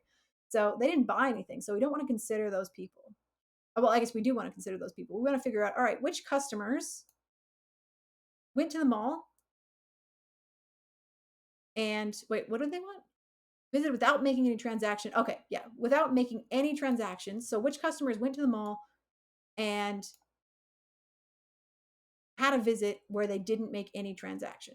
So we can see that customer ID 54, they visited the mall 3 times, but and those visit IDs were 5, 7, and 8. All right, 5, 7, and 8. Let's look at this one. And in visit 5, they bought 3 things, but in visits 7 and 8, they didn't buy anything. So we want to count those two and sum them together and say, all right, for this customer, they had 2 times when they went to the mall, they didn't buy anything. Same for customers 30 and 96. All right, so there's a few more moving pieces here, right? We got a little bit more going on. So we're gonna have to think carefully about how to solve this one. Drain says count no trans sounds like a hint. Yeah, so essentially they're just saying what is the count of visits where they had no transactions. So that is a little bit of a hint. It's a hint to a keyword that we're going to be using. Yeah, exactly. All right, Faster Wyvern says, when you use a join, does it combine/compare a row or something else in table 1 and table 2? Essentially, it's looking at whatever value or field you're using in that on clause. So you say left join, you say inner join, whatever, and then you specify the specific value or values, like the specific, sorry, I should say the specific columns that you want to join on. And generally, it's going to be whatever is unique, whatever column is unique across both tables. So usually an ID value, you're joining maybe a like to the primary key to the foreign key in another table. In this case, we'll actually get to see uh, we'll get to see what value we get to choose that we want to join on between our visits in our transaction table. So, for example, if I look at um, visits and transactions, let's look for something that's common. What is a common thing? What is a common field that exists in both tables that might be something valid for us to join on? Well, visit ID exists in the visit table, right? And it also exists in the transaction table. And it means the same thing in both places. So in this case, that's a common field that we can join on. And so when the join is being run, when the join is being run, it is only going to look and say, all right, for let's say visit ID 5, is there a matching row or rows in the transactions table? If so, it gets a match. And depending on our join type, it's going to return that entire, it's going to return as many fields as we asked for from that particular record or record. Read your question and see if I answered it. That combine slash compare a row or something else. Yeah, it only compares what we tell it to compare. So in this case, I think visit ID is what we're going to tell it to compare. Look at both of those. And then once it finds a match, then we specify what we want it to return from that match. Yes, the comparison itself, the mechanic of the comparison is done on a per row level. So it's looking at each individual row and saying, is this a match on visit ID? Is this row a match of visit on ID? Is the next row a match on visit ID? Is the next row a match on visit ID? It's checking every single one for a match on visit ID.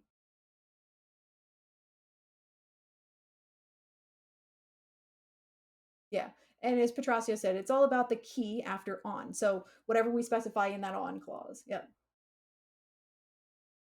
I hope that makes sense a little bit. Hope that maybe helps. If it doesn't, let me know and we can talk through it more. Yeah, so it's like we got the match. What do you want to see when we got the match? Yes, exactly. The on clause tells it what to match on. What's the common thing that we're trying to use to link these two together? And then our select statement then says, okay, yeah, I have those matching rows now. What do you want to see out of those rows? What fields do you want to see from table 1, table 2 from those matching records? Yeah. All right. So at the very least, we're going to say select star. That's how we're always going to start out. And then I think my base table here is going to be visits. So my T1, I think, is going to be visits. And I say that because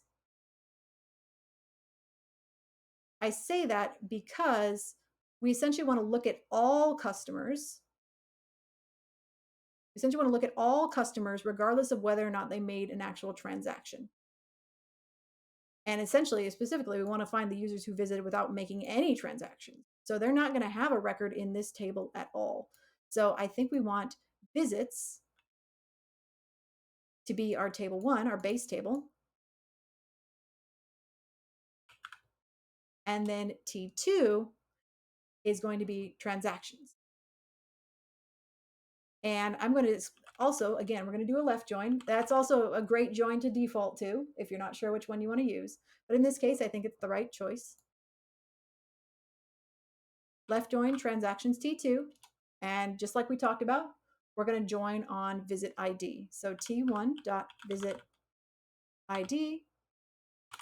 I shouldn't be typing this. I should copy and paste. T2.visit ID. All right, so there's our, and I forgot my on.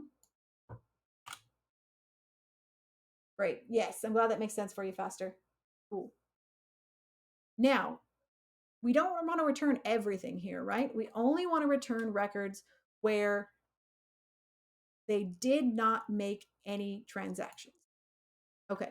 So to help visualize this a little bit, we're going to look at the result that we get without doing anything. So I'm going to say, give me everything from table 1, give me everything from table 2, and let's just look at what does that look like? When I do this left join, what does that look like?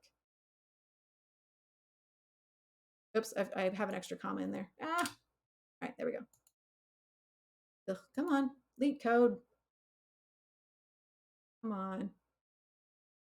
I don't know what the cooldown is. Right, there we go. Okay, I know it's the wrong answer. So this is giving me all records from table 1 and all records from table 2 just to allow us to look at what this data looks like. So I'm getting all the visit IDs, all the customer IDs, that's everything from table 1, and then any matching records that match on visit ID. So as Wyvern, like we were saying, you'll always see that the visit ID values from both tables are going to be identical. This one doesn't have a match. This one has 3 matches, right? Because for visit ID 5, there were 3 transactions. For 3 transactions. So the data from table 1 is duplicated 3 times.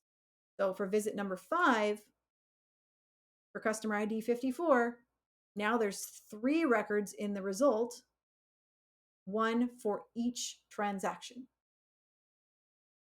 Okay, I'm going to pause there for a second and let me know if that doesn't make sense. We can see that the visits table has 1, 2, 3, 4, 5, 6, 7, 8 records to start with. But in our results set, we now have 1, 2, 3, 4, 5, 6, 7, 8, 9.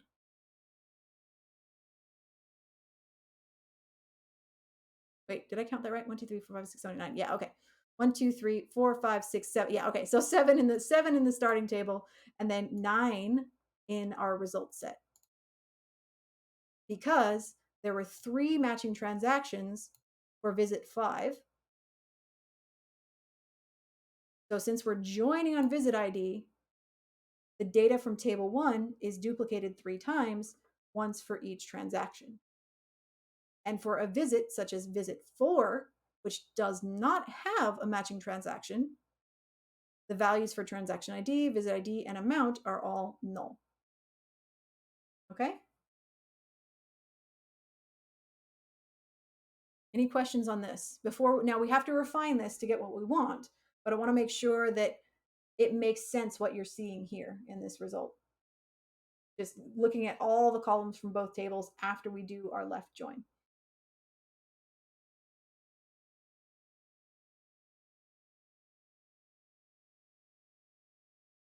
And it's okay to say this doesn't make sense. 7 of 9, got it. Yeah. Best character ever. All right. If I could count properly. Can't do math. Chris says on t1.visitid t2. So basically this is the field we're joining on, right? It's the common field between both tables. So left join transactions to the visits table on the visit ID field from table 1, which is visits, this field right here. Find any matching records for visit ID in table 2 and link those together. So you can see in our results, for example, visit ID of 5 has 3 matching visit IDs in the transactions table. So that equates to 3 records in our result set. Okay, cool. Now, what we're really after, what they're asking for, is the IDs of the users who visited without making any transactions and the number of times they made these types of visits. So specifically, they're interested in these guys right here, the ones that don't have a match in the transaction table. These 4 rows right here are essentially what they want to see in our results. Okay? So we want to filter these results down. Whoops. We want to filter these results down so we only get essentially these 4 records back. We're going to need to do some more work to aggregate them a little bit, but let's just do the next step, which is if I only want to return these 4 records, the ones where there's no transaction value, what's a way that I could do that? I use a where clause here. If I want to get rid of any of these records that actually have like matching transactions, how would I do that? So that they never let these people into the mall again. Yeah, this sounds a bit predatory, but they get mauled. Yeah, so exactly. We saw a keyword before that could help us, right? So I'm going to say something like where T2 dot transaction ID, I think that's probably the safest field to use, um, is null, right? Only the records where there's no matching transaction. So it's going to be anything where the transaction ID is null for that same visit. All right, let's run this. This still isn't going to be what we want, but it's going to be much closer. Yeah, that's now we're cooking a little bit, right? Because we can see now our query is returning the correct customer IDs for what they've asked for. We're getting ID 54, we're getting ID 30, and ID 96. Great. Okay. Now we need to figure out a way to essentially collapse any duplicate customer IDs down and count the number of records that match. DRock says, based on the Venn diagram from before, this query is a left join, but the where clause changes the rows being returned. Correct. Yes. The Venn diagrams really only refer to the like that Venn diagram really only refers to the join without a where clause. There's more Venn diagrams on that page that incorporate where clauses, but in the purest form, um, the this Venn diagram here, you can see there's no where clause being specified. As soon as you start adding where clauses, you can filter down the data even more. But in its purest form, a left join without a where clause is going to look like this, and an inner join without a where clause is going to look like this. Um, yeah, yeah. And so you can see here that if you want to get more specific, essentially what we're doing right now in this question is this query right here. We're saying, all right, select blah blah, select everything from table A, left join table B on a particular key value where the B key, the transaction ID, is null. So we're carving out some of the matches from table A and whittling that down. So essentially, we're doing this one right here, kind of. Yeah, we're excluding the overlap. Yeah, I mean it's not exactly what we're doing, but it's fairly close.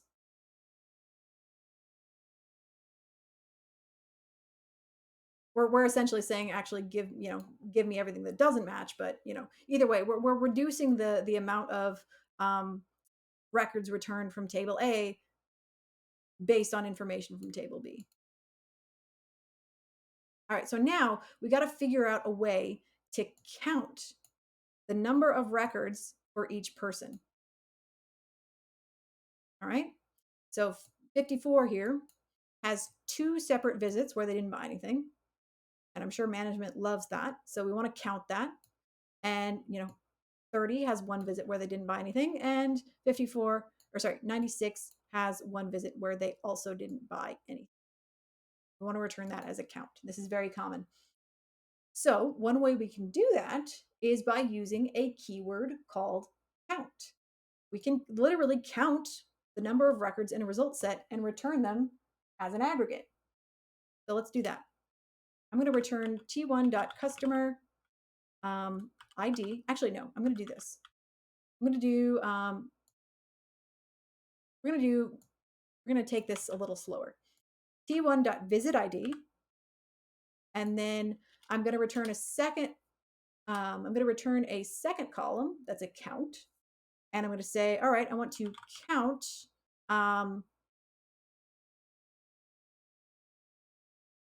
yeah, I want to count, and then we could count various things, but I'm going to count customer ID. So t1.customer ID, and they wanted that to be called count no trans, or count no transactions, and we're gonna do that from visits and All right. So let's just see what we get here. We're not quite done yet, but let's look at this. What is this going to look like?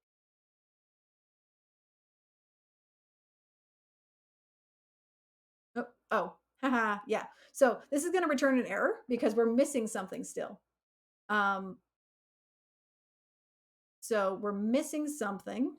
And what we're missing is the second part of the count procedure. So whenever you want to count the number of records that fall into a specific bucket, yeah, you whenever you want to count the number of records that fall into a specific bucket, you need to specify what that bucket is by using a group by clause. So the group by clause essentially says, hey, SQL, here's the buckets that I want to put these records in, and I want you to count how many records go into each bucket. So in this particular case, we'll just go ahead and kind of finish this out, and then we'll talk about it. I don't want to make it too complicated. So essentially, in the output, we want buckets that equate to each customer ID. So each customer ID is a bucket. And then we're counting how many records, how many matching records go in that bucket. So my bucket is customer ID. So I say select t1.customer ID, and then I want to group by customer ID. Show me the buckets, oops, and count the number of records in each bucket. So we'll run this and then we'll walk through exactly how it works. Show me the buckets.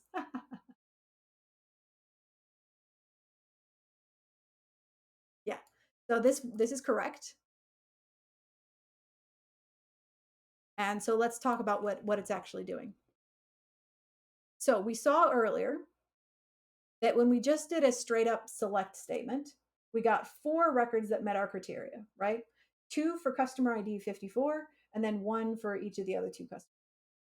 But what we actually want is each unique customer ID and then the count of records for that particular customer ID. So essentially, we're telling SQL, hey, each customer ID is a bucket, and I want you to put each record that matches that customer ID into that bucket and count how many go in the bucket. So we're saying group by customer ID. So your result is going to have 1 row for each customer ID and show that as an output column. So essentially just show the recipient that, hey, our buckets are customer IDs, and then count each individual record that goes into that bucket. Now, you can't have a count without a group by. You have to specify how you're aggregating this data and what the engine should be counting. So count is always paired with group by.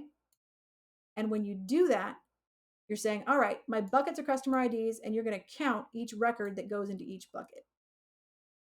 And then the specific thing that you're counting can vary, but generally you want it to be something that's always populated, right? So each record that has something in it is going to be counted as 1, 2, 3, 4, whatever. And that's going to go into the bucket. And for each one that goes into the bucket, your counter goes up by 1. Show me the buckets, chuck it in the bucket. Yeah, exactly. Yes.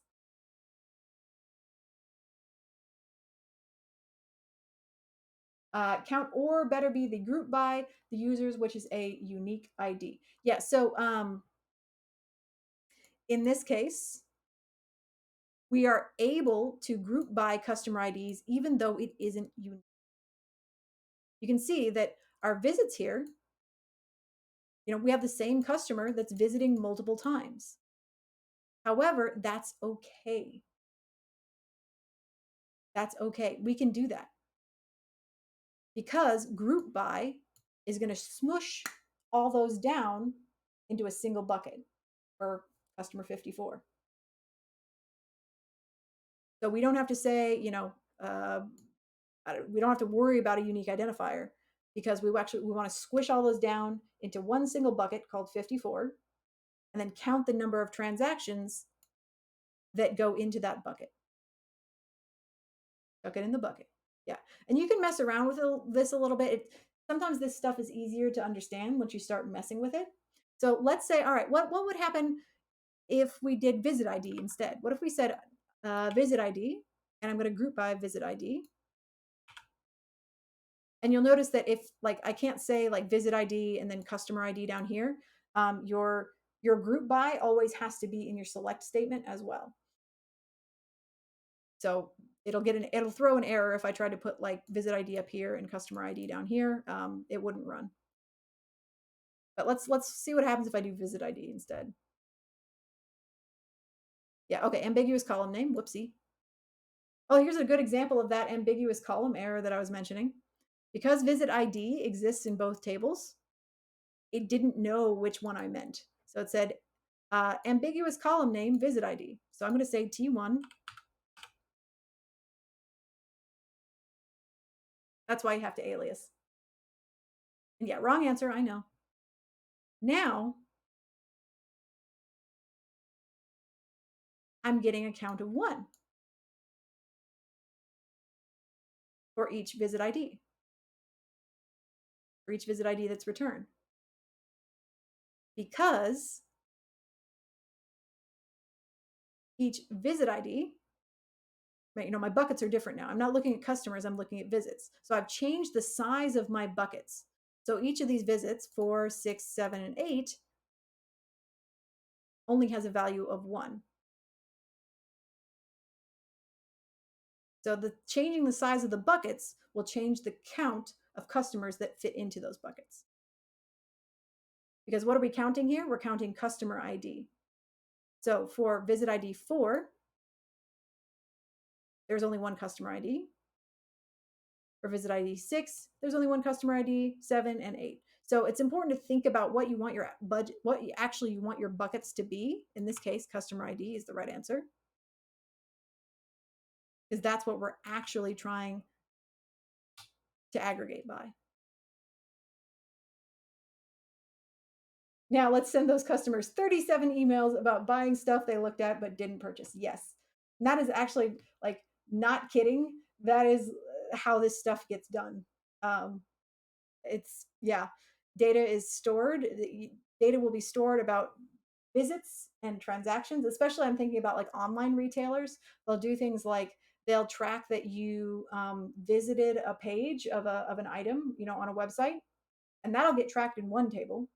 And then the fact that you left the site with an empty cart, like your cart contents will be tracked in another table. The fact that you left the site without checking out, or you left the site with an empty cart, those two things will be correlated using probably some kind of a join between those two tables automatically. And they'll say, oh, you didn't buy this stuff. We'll send you an email about it. Send them a looky loo letter with some coupons. Have you heard about our crazy deals? Yeah. Petrasso says, are 99% of the tasks about customers, product, and sales? It depends on what industry you're in. Um, but generally, you're going to have kind of certain areas of concern. So, for example, I work for a university. Um, and so we have certain kind of common threads that run through our data. A lot of our data is centered around students, right? We want to know things like, you know, what are the demographics of our students? What classes are our students signing up for? What are the financials of our students like? And so the common thread through a lot of our data is the unique IDs of those students. Most tables in our databases have a unique ID that refers to a student ID. Um, and so you're depending on the industry you're in, you're going to have different focuses for your data, but generally you're going to have some common threads that go throughout most of the tables. You're going to have some, because they want you to be able to join those tables together. So a lot of our data can be joined together via, things like attendance dates and a student ID, right? Um, and that's a thing that you can use to just kind of join data in all different ways. But yes, a private business entity is going to tend to break it down to customers, products, and sales. Exactly. But then D-Rox mentioned, I work for a company that makes parts. So production data, serial number, and like efficiency parts per hour. Exactly. Yeah, so that's the common thread through a lot of their data is it just depends on what industry you're in, but a lot of like DRox's data is going to have to do with yeah, production data, serial numbers and parts per hour. So when I worked for an e-commerce company for a while. So I worked in the production facility for an e-commerce company and I had to keep track of the products that were flowing through the production facility. Like, yeah, how fast are those products flowing through? Um, a lot of what we tracked was orders, like order numbers, because we had to know what products are in what orders, um, product numbers, and yeah, like the speed at which they make it through the plant. Um, so yeah, it just depends. Yep. But yeah, the data is always going to have. It's almost like sometimes literally like a spider web structure. You're going to have things, commonalities that are tying all these tables together in order for you to be able to make connections. Sometimes it's literally called a star schema or it looks like a spider web. Snowflake, star, all those things, ways to tie tables together. Yeah. Okay. Let me see if there's another good one we want to do. Okay. One more. I want to do one more short one. One more short one.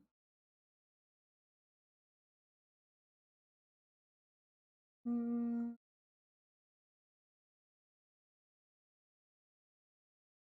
Yeah. All right. Let's get away from joins for a second, and I want to do one where we're just working with strings a little bit. Let's do this one. Not boring movies.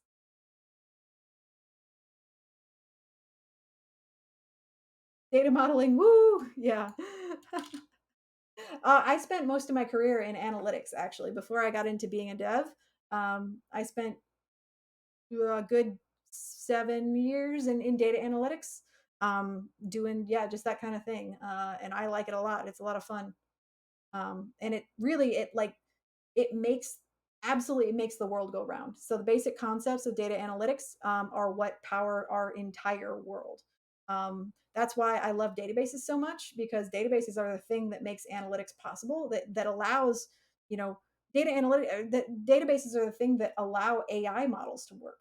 Um, Databases are the things that allow business decisions to be made, that allow the stock market to function, that allow world leaders to decide you know peace treaties and wars and all these things. It can't happen without data, and that data needs to be clean, it needs to be stored, it needs to be accessible.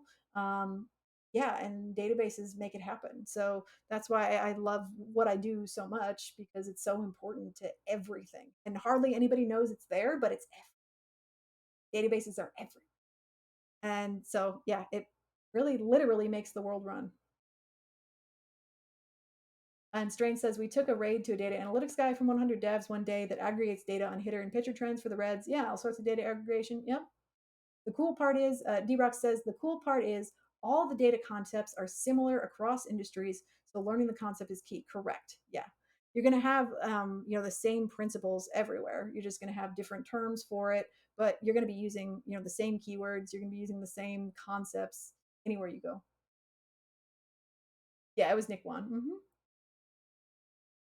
He says, "Oh, really? I didn't know you. That's so cool." Yeah. Yep. Yeah. I started out working in health insurance analytics, and then I moved over to, uh, like I said, that e-commerce company. So like operations analytics, and then I moved into finance. I moved into finance analytics, and then I became a dev. So I've worked in several different industries, and I can absolutely vouch that no matter what industry you're in, it's all the same concepts. Nick isn't the only person that does cool data analytics on stream. Yeah. Data is always important, correct. Yes. That's why I like it so much. It's not the most flashy job in the world, like I can't, impress somebody on Twitter with my eloquently written SQL query, but it's, in my opinion, one of the most important things, one of the most important tech jobs out there. Oh, you're good. You're good, Strain. No worries. You haven't seen my 300 line advent of code sequel. I'm sure it's impressive. All right, let's do one. Let's do this last one. I just want to talk a little bit about working with strings. Um, this should be pretty short and sweet. So we've got a table called cinema, and we've got IDs. So IDs are going to be integers. So that's probably our primary key. Yep. Then we've got a movie name, we've got a movie description, and a rating. And so this is a good point when you're talking about when you're building a table or when you're looking at a table and trying to identify the primary key if it's not clear. Um, if there is some kind of an integer value, that is probably more likely to be your primary key than something like, the movie name, right? Because you could have, there's been plenty of movies with the same name. Hollywood loves to do reboots and give a movie the same name as a movie from like 1960 or even, from 1990. They'll just, give it the same name as it did before and, even if it's a completely different movie. So that's why, your primary key is probably going to be something that is non-repeatable, such as an integer that's counting up or a randomly generated value. Remakes, exactly. Yeah, reboot, remake, whatever. Um, yeah, you generally don't want to use like a varchar for your primary key if you can help. All right. Each row contains information about the name of the movie, its genre, and its rating. And then rating is a 2 decimal place float in the range of 0 to 10. So that's kind of important. This rating is a float value. So as we can see, and by float we just basically mean it's a decimal, um, and it's got could potentially be up to 2 decimal places, and it extends from 0 to 10. So it's kind of like an IMDb rating. We've got, 8.9, 8.5, 6.2, whatever. Ratings is afloat. My reviews don't hold water. Haha. But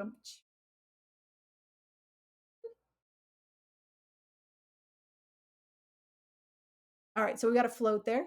But what they actually want is write a solution to report the movies with an odd numbered ID. Okay. So they're asking specifically for odd numbered ID values, odd numbered integer values. And if you are a Code Wars pro with JavaScript, you might already know how to figure out that part. How do we identify odd numbers, chat?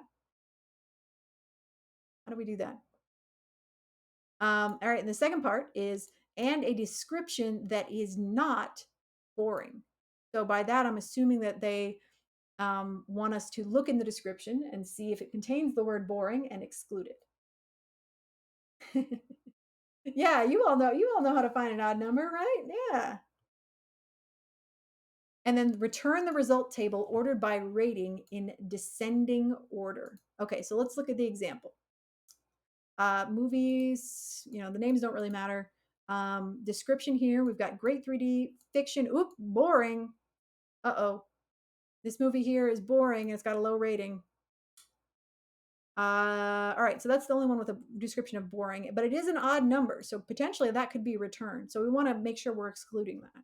And then in our output, we can see that odd numbers of 1 and 5 are returned, but not 3 because that one was boring. All right. Cool. I think we can do this. So let's go ahead and now we're not doing a join here, so we can just say select star from cinema, right? And then in the end, essentially, I guess they're asking for all the fields. We're excluding anything. 1, 2, 3, 4 fields. ID, movie, description, rating. Okay, so we don't have to modify this at all.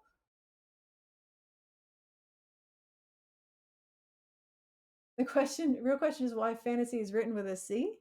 Oh, yeah. Yep. And that's probably a trap to make sure that you're not hard coding everything because there are going to be spelling errors. Yeah. So it's probably a trap. Movie's so cool you can replace your air conditioner with it. Now, here comes the filters. So where? So you all said where, um, and if you are an old hand at JavaScript, you know that the way we can identify odd numbers is if the modulus 2 or the remainder of a division problem is not 0, then it's odd. If the division problem, if you divide something by 2 and the remainder is 0, then it's even. So essentially, we just want to say, hey, where ID remain modulus 2, so you're taking the ID value, you're dividing it by 2 and looking at the remainder. If it's not 0, then return that record. And so let's just run this and we'll make sure that works. Okay, great. Yeah, so we're getting back IDs of 1, 3, and 5. Cool.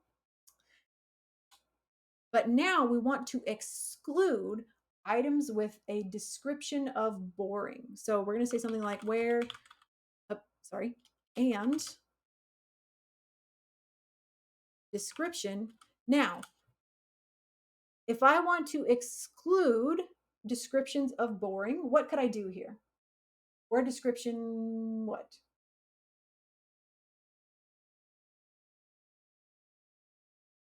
Any guesses?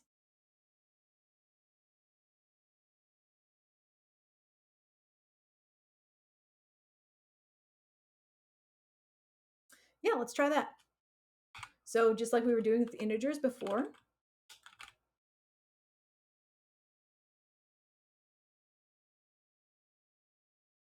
so that's not quite giving us what we want, but only because we don't have the order by clause. So let me just add that in there. Order by, we want to order by rating in descending order. So we already know how to do that. So let's run this again. I just want to look at I want to focus on the string part. Yeah. Okay. So that is correct. That does work. So we can say not equal boring. But let's think about this a little bit. I know it's not true in this particular like test case they've given us, but couldn't it be possible that maybe the description of, maybe the description of the movie is something like boring with a space at the end, or maybe boring with a space at the beginning, or maybe it was boring. And I would think that we would also want to exclude those types of descriptions as well. Really, anything with the word boring anywhere in the description, right? So potentially, I think we're going to want to consider that the string could be longer. So how about we control for that in our filter? So this is great. This is perfect for this particular test case. It works just fine. But let's dream a little bigger here. And let's do a little bit of string specific checking. So with strings, we can use the keywords like and not like. It kind of do what that allows us to do is like a fuzzy match. So it allows us to do partial matches on strings. So if I wanted to say something that was similar to a given string, I could use the word like, but in our case, we're going to say not like, kind of like we did not know before. And then I'm going to say boring with 2% signs on either side. Now, it's a little funky, but this percent sign here doesn't mean the same thing as this percent sign here. So when you use the percent sign in relation to a number, that's a modulus. That's a remainder, right? But if you use a percent sign in relation to a string, that's what's called a wildcard. So that allows us to say, hey, there could be stuff on either side of this word. There could be spaces, there could be other letters, there could be numbers, there could be whatever. There could be spaces on either side of the word boring, but all we care about is that the word boring exists somewhere in the string. It could be anywhere. It could be at the beginning, it could be at the end, it could be in the middle. Doesn't matter. Does it exist somewhere in the string? Now, what would I do if I wanted to only look for the word boring at the beginning of the string? What would I type instead? If I only wanted to look for the word boring at the beginning of the string, could potentially have other things after it, but the word boring has to come at the start. What might I type? Yeah, we could just remove the first wildcard and say, hey, look for the word boring at the start of the string, and there could be other stuff after it, but we really don't care. Yeah. And then same thing for the end of the string. Here we go. Now, if you had a list of specific values like that you wanted to compare against, say we wanted to say like, um, it's not boring, it's not lame, it's not, I don't know, silly, whatever. We could say something like not in boring. We could specify a specific list like this, lame or silly. So that's how we could dictate a specific list of values to look for. But if we want to do like this sort of fuzzy match, then we can say like or not like with percent signs on both sides. Okay.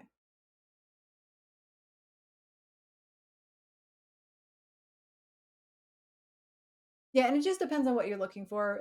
As Wyvern mentioned, um, you kind of have to know. You kind of have to play with it maybe a little bit to see exactly what you have to. First off, you have to know what's in the source data that you're trying to filter out, and then you have to know, what do I want to include and exclude, etc.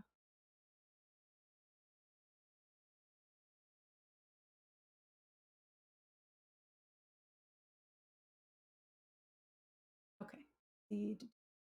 Yeah, and if you wanted to explicitly if you wanted to explicitly exclude not boring, you could just do it like this. Yeah, but then that may not be perfect either. So it just depends on what's in your data set.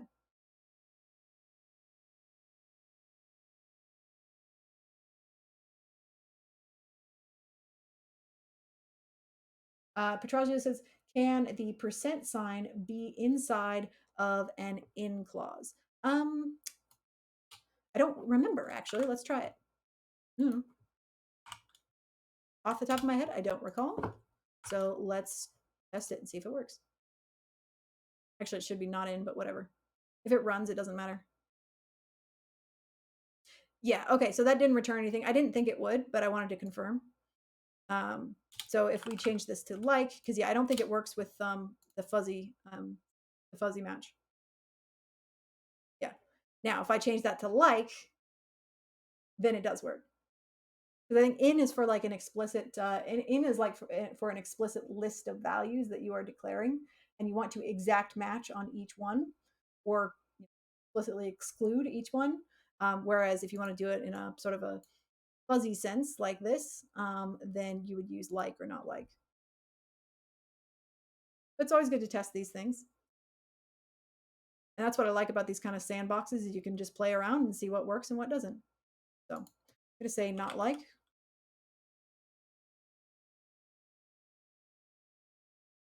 There we go. And that's correct. Faster says, is there a way to filter all words with one character different to boring? To cater with one character different. So like if there's a common misspelling, like look for, I don't know how people misspell boring, but like boing. Yeah, so in that when you start getting into that, you're probably better served by like regex. You can do regex with SQL. Um, and that's what I would do is I would just pivot to using regex for that to specify exactly how you want it to make the comparison. And regex works great with SQL. So you can do, like a like or a not like, and then you can just dump a bunch of regex in there. Um, and there's actually a few LeetCode problems later on in the SQL 50 down here where it deliberately deals with incorporating regex. I haven't done them yet, but it deliberately deals with incorporating regex into SQL to do stuff like that, to deal with like caps or no caps, to deal with missing letters or letters that might be different. And you absolutely can do that kind of thing. I don't like have any of that stuff memorized, but there are many great regex generators out there on the internet that'll just you tell it what you want and it will just spit out the regex for you. And I just, anytime I need that, I just drop it straight into my, go out there, generate it, and then just drop it straight into my query. Yeah. So, yep, regex is really common with SQL, especially when you're dealing with, uh, user entered data, because users can't spell, they can't follow directions, and they will just put anything and everything into free text fields. So, yep, regex is valuable in that way. It's me, I'm users. Exactly. Well, I mean, you all have seen how I'm not blaming them. I mean, you've seen how many times I misspell things here on stream. So you just gotta account for that. It's just part of life.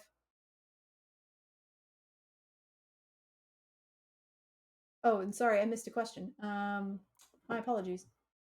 Helby says if they were a caps, yeah, it depends on what you're doing, right? So yeah, you can databases can be configured specifically as case sensitive or case insensitive. But if you want to be precise about it, you're really going to want to use regex. Hey, Braylon, good to see you. Do you do any recursion problems on LeetCode? Not recently. I do have several LeetCode streams, like JavaScript LeetCode streams, um, that I have done in the past, and it's been a long time. Um, I mean, I've done code wars, lots of JavaScript code wars, and I do believe there may have been some recursion there, but it's been a long time. So I'm afraid I can't point you to a specific video. But if you look at some of my older code wars stuff, there might be something there for you. And I think we did a data structures and algorithm. I think we did a data structures and algorithm stream about a year ago, um, where we did cover like those types of like recursion and that kind of thing.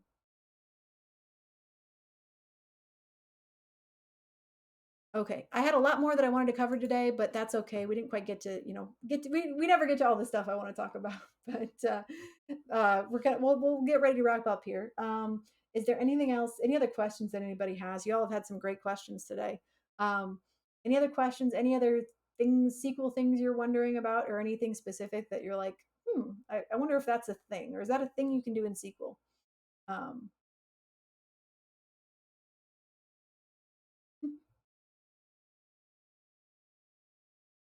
No worries. One other thing I didn't really have time to talk about, but I wanted to, is working with dates. Um, so a lot of the times, the data that you're going to be working with is going to involve dates to some degree. And there's lots of different ways of working with dates. Um, but one thing that if you're going to get familiar with SQL, I would suggest in your SQL flavor of choice, learn how dates work and some of the common keywords associated with dates, so that you can do things like subtract one date from another, right? Or determine how many days are between one date or another. I'll just give a quick example here. We won't go through the whole problem, but I just want to show what I thought was a good example of um, working with dates. Where is it? On here.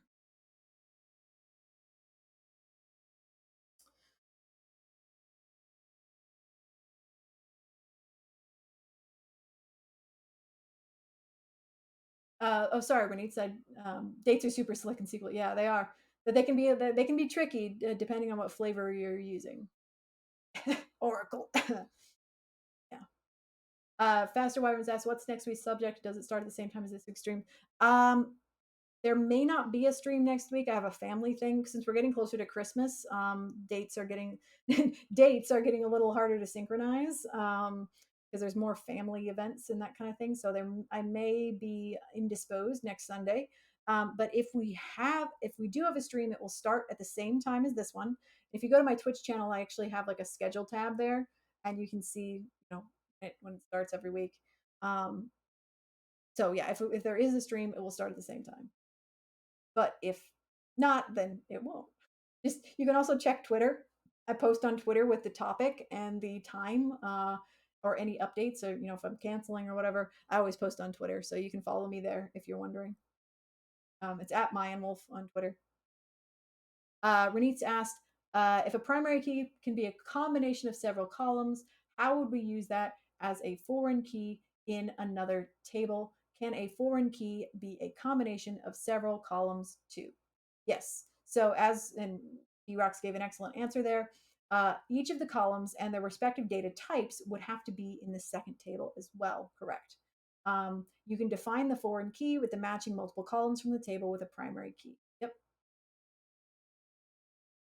Yeah. Perfect answer, Drox. Thank you for that. So real quick, I just want to talk about dates. So this question, they're asking for write a solution to find all dates IDs with a higher temperature compared to the previous date yesterday. So essentially, they're just trying to say, look at this table with dates, and the dates are in sequential order, right?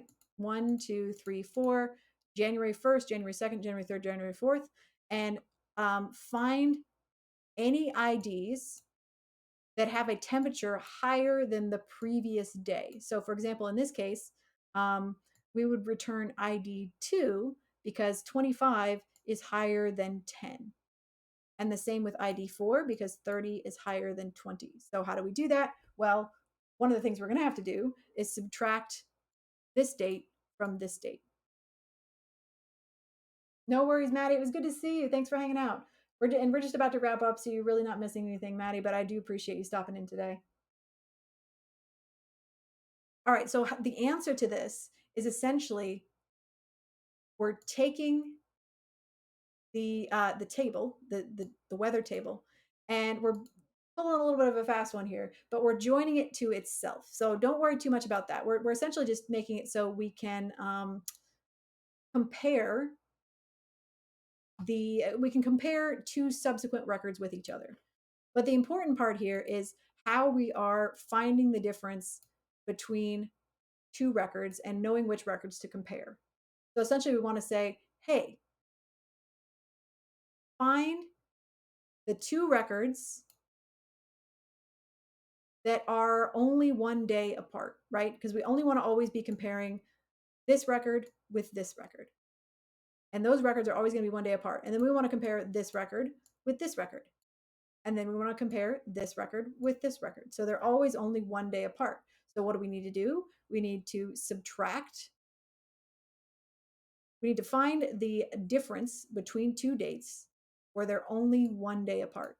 And so in order for us to do that, we use a function called dateDiff, and we say, hey, look at the day values between two dates where they equal 1 and where the temperature in the second record, this one, is greater than the temperature in the first record.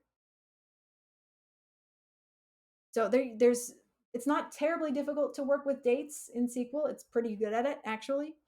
But it's important to know that there's specific functions that can allow you to do that. Any SQL is missed entertainment. Hey, Kai, good to see you.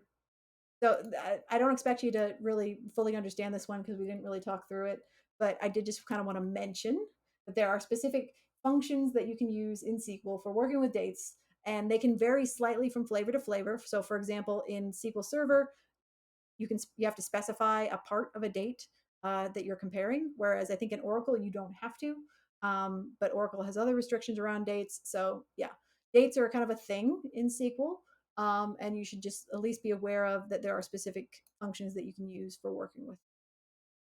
Okay, I think it's time to wrap it up. But any last questions before we find somebody to raid?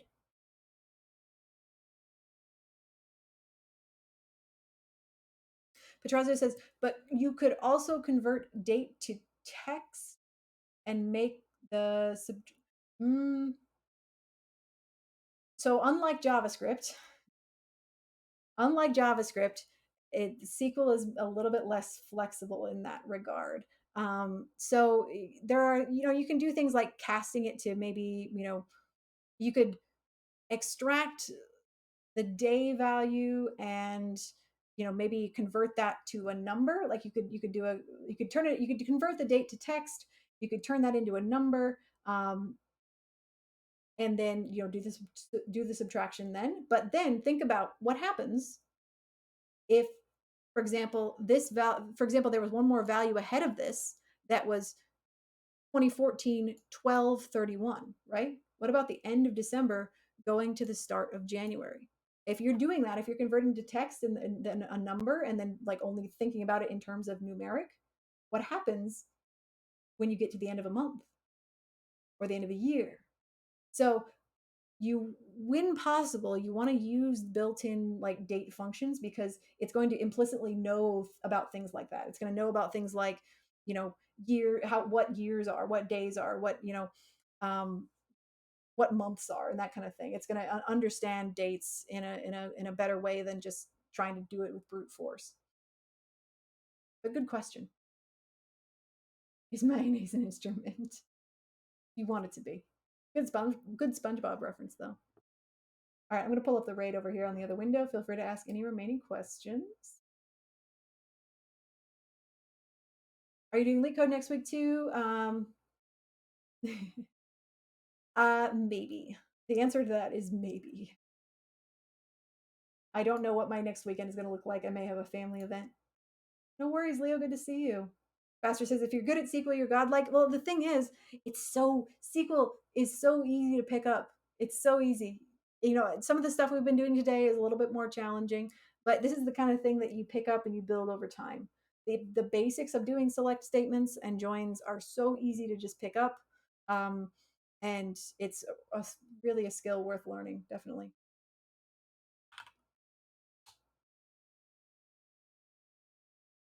All right, I'm getting the raid pulled up here. We'll see who's hanging out. Ooh, I think we might have Lana Lux.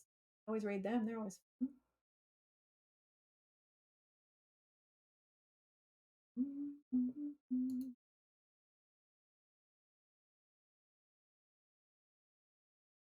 No worries, Leo. Yeah, Strain says, any opinions on using something like Sequelize on the way out? I've never used it. I'm assuming that's something like is it like a GUI or an ORM or something? I haven't used Sequelize.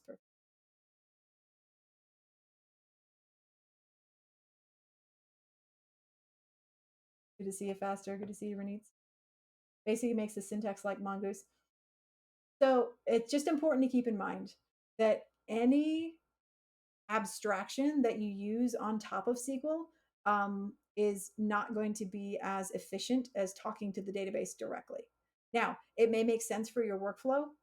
That's perfectly fine. But any level of abstraction that you put on top of SQL is going to be less efficient. Now, is it bad? No. But in my opinion, um, or if you can work with SQL directly, you should, because that's going to be the most efficient way to do it. However, you may be building an application or something where you can't do that, in which case, yeah, use whatever you need to do to make the application work. But if you're talking to the database directly, if you're querying the database directly, then in my opinion, there's no reason not to just use SQL to do it. So that's my opinion as a SQL person.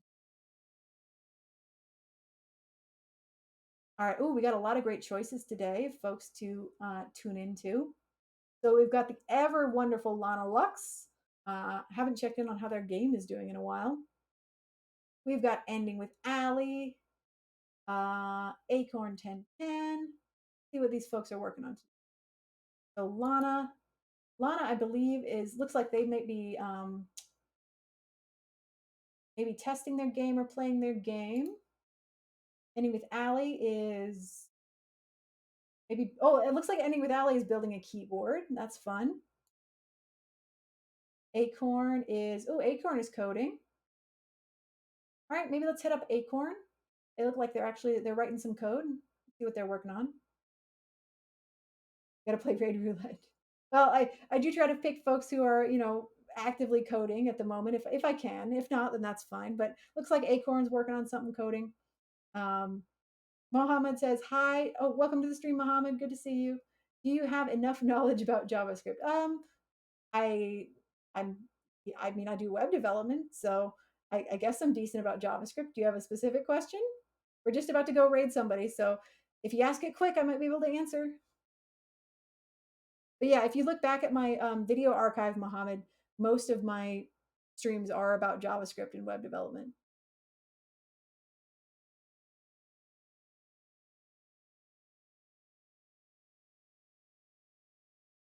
10 seconds to ask your question.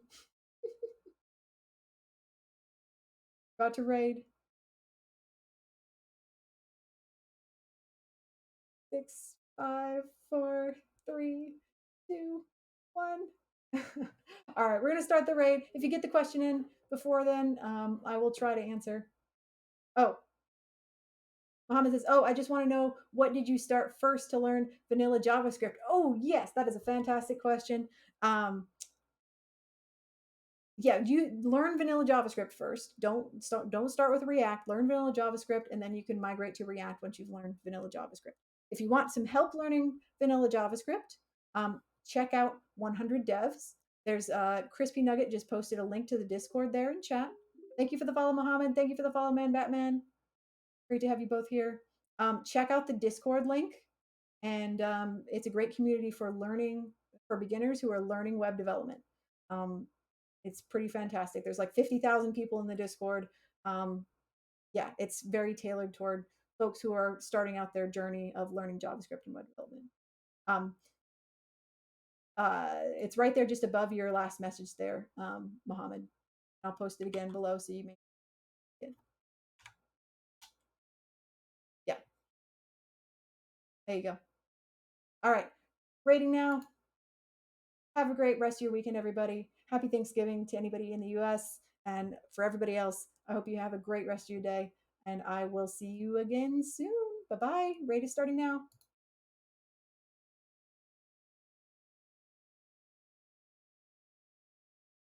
Alrighty, a few more seconds. 2, 1, and see ya.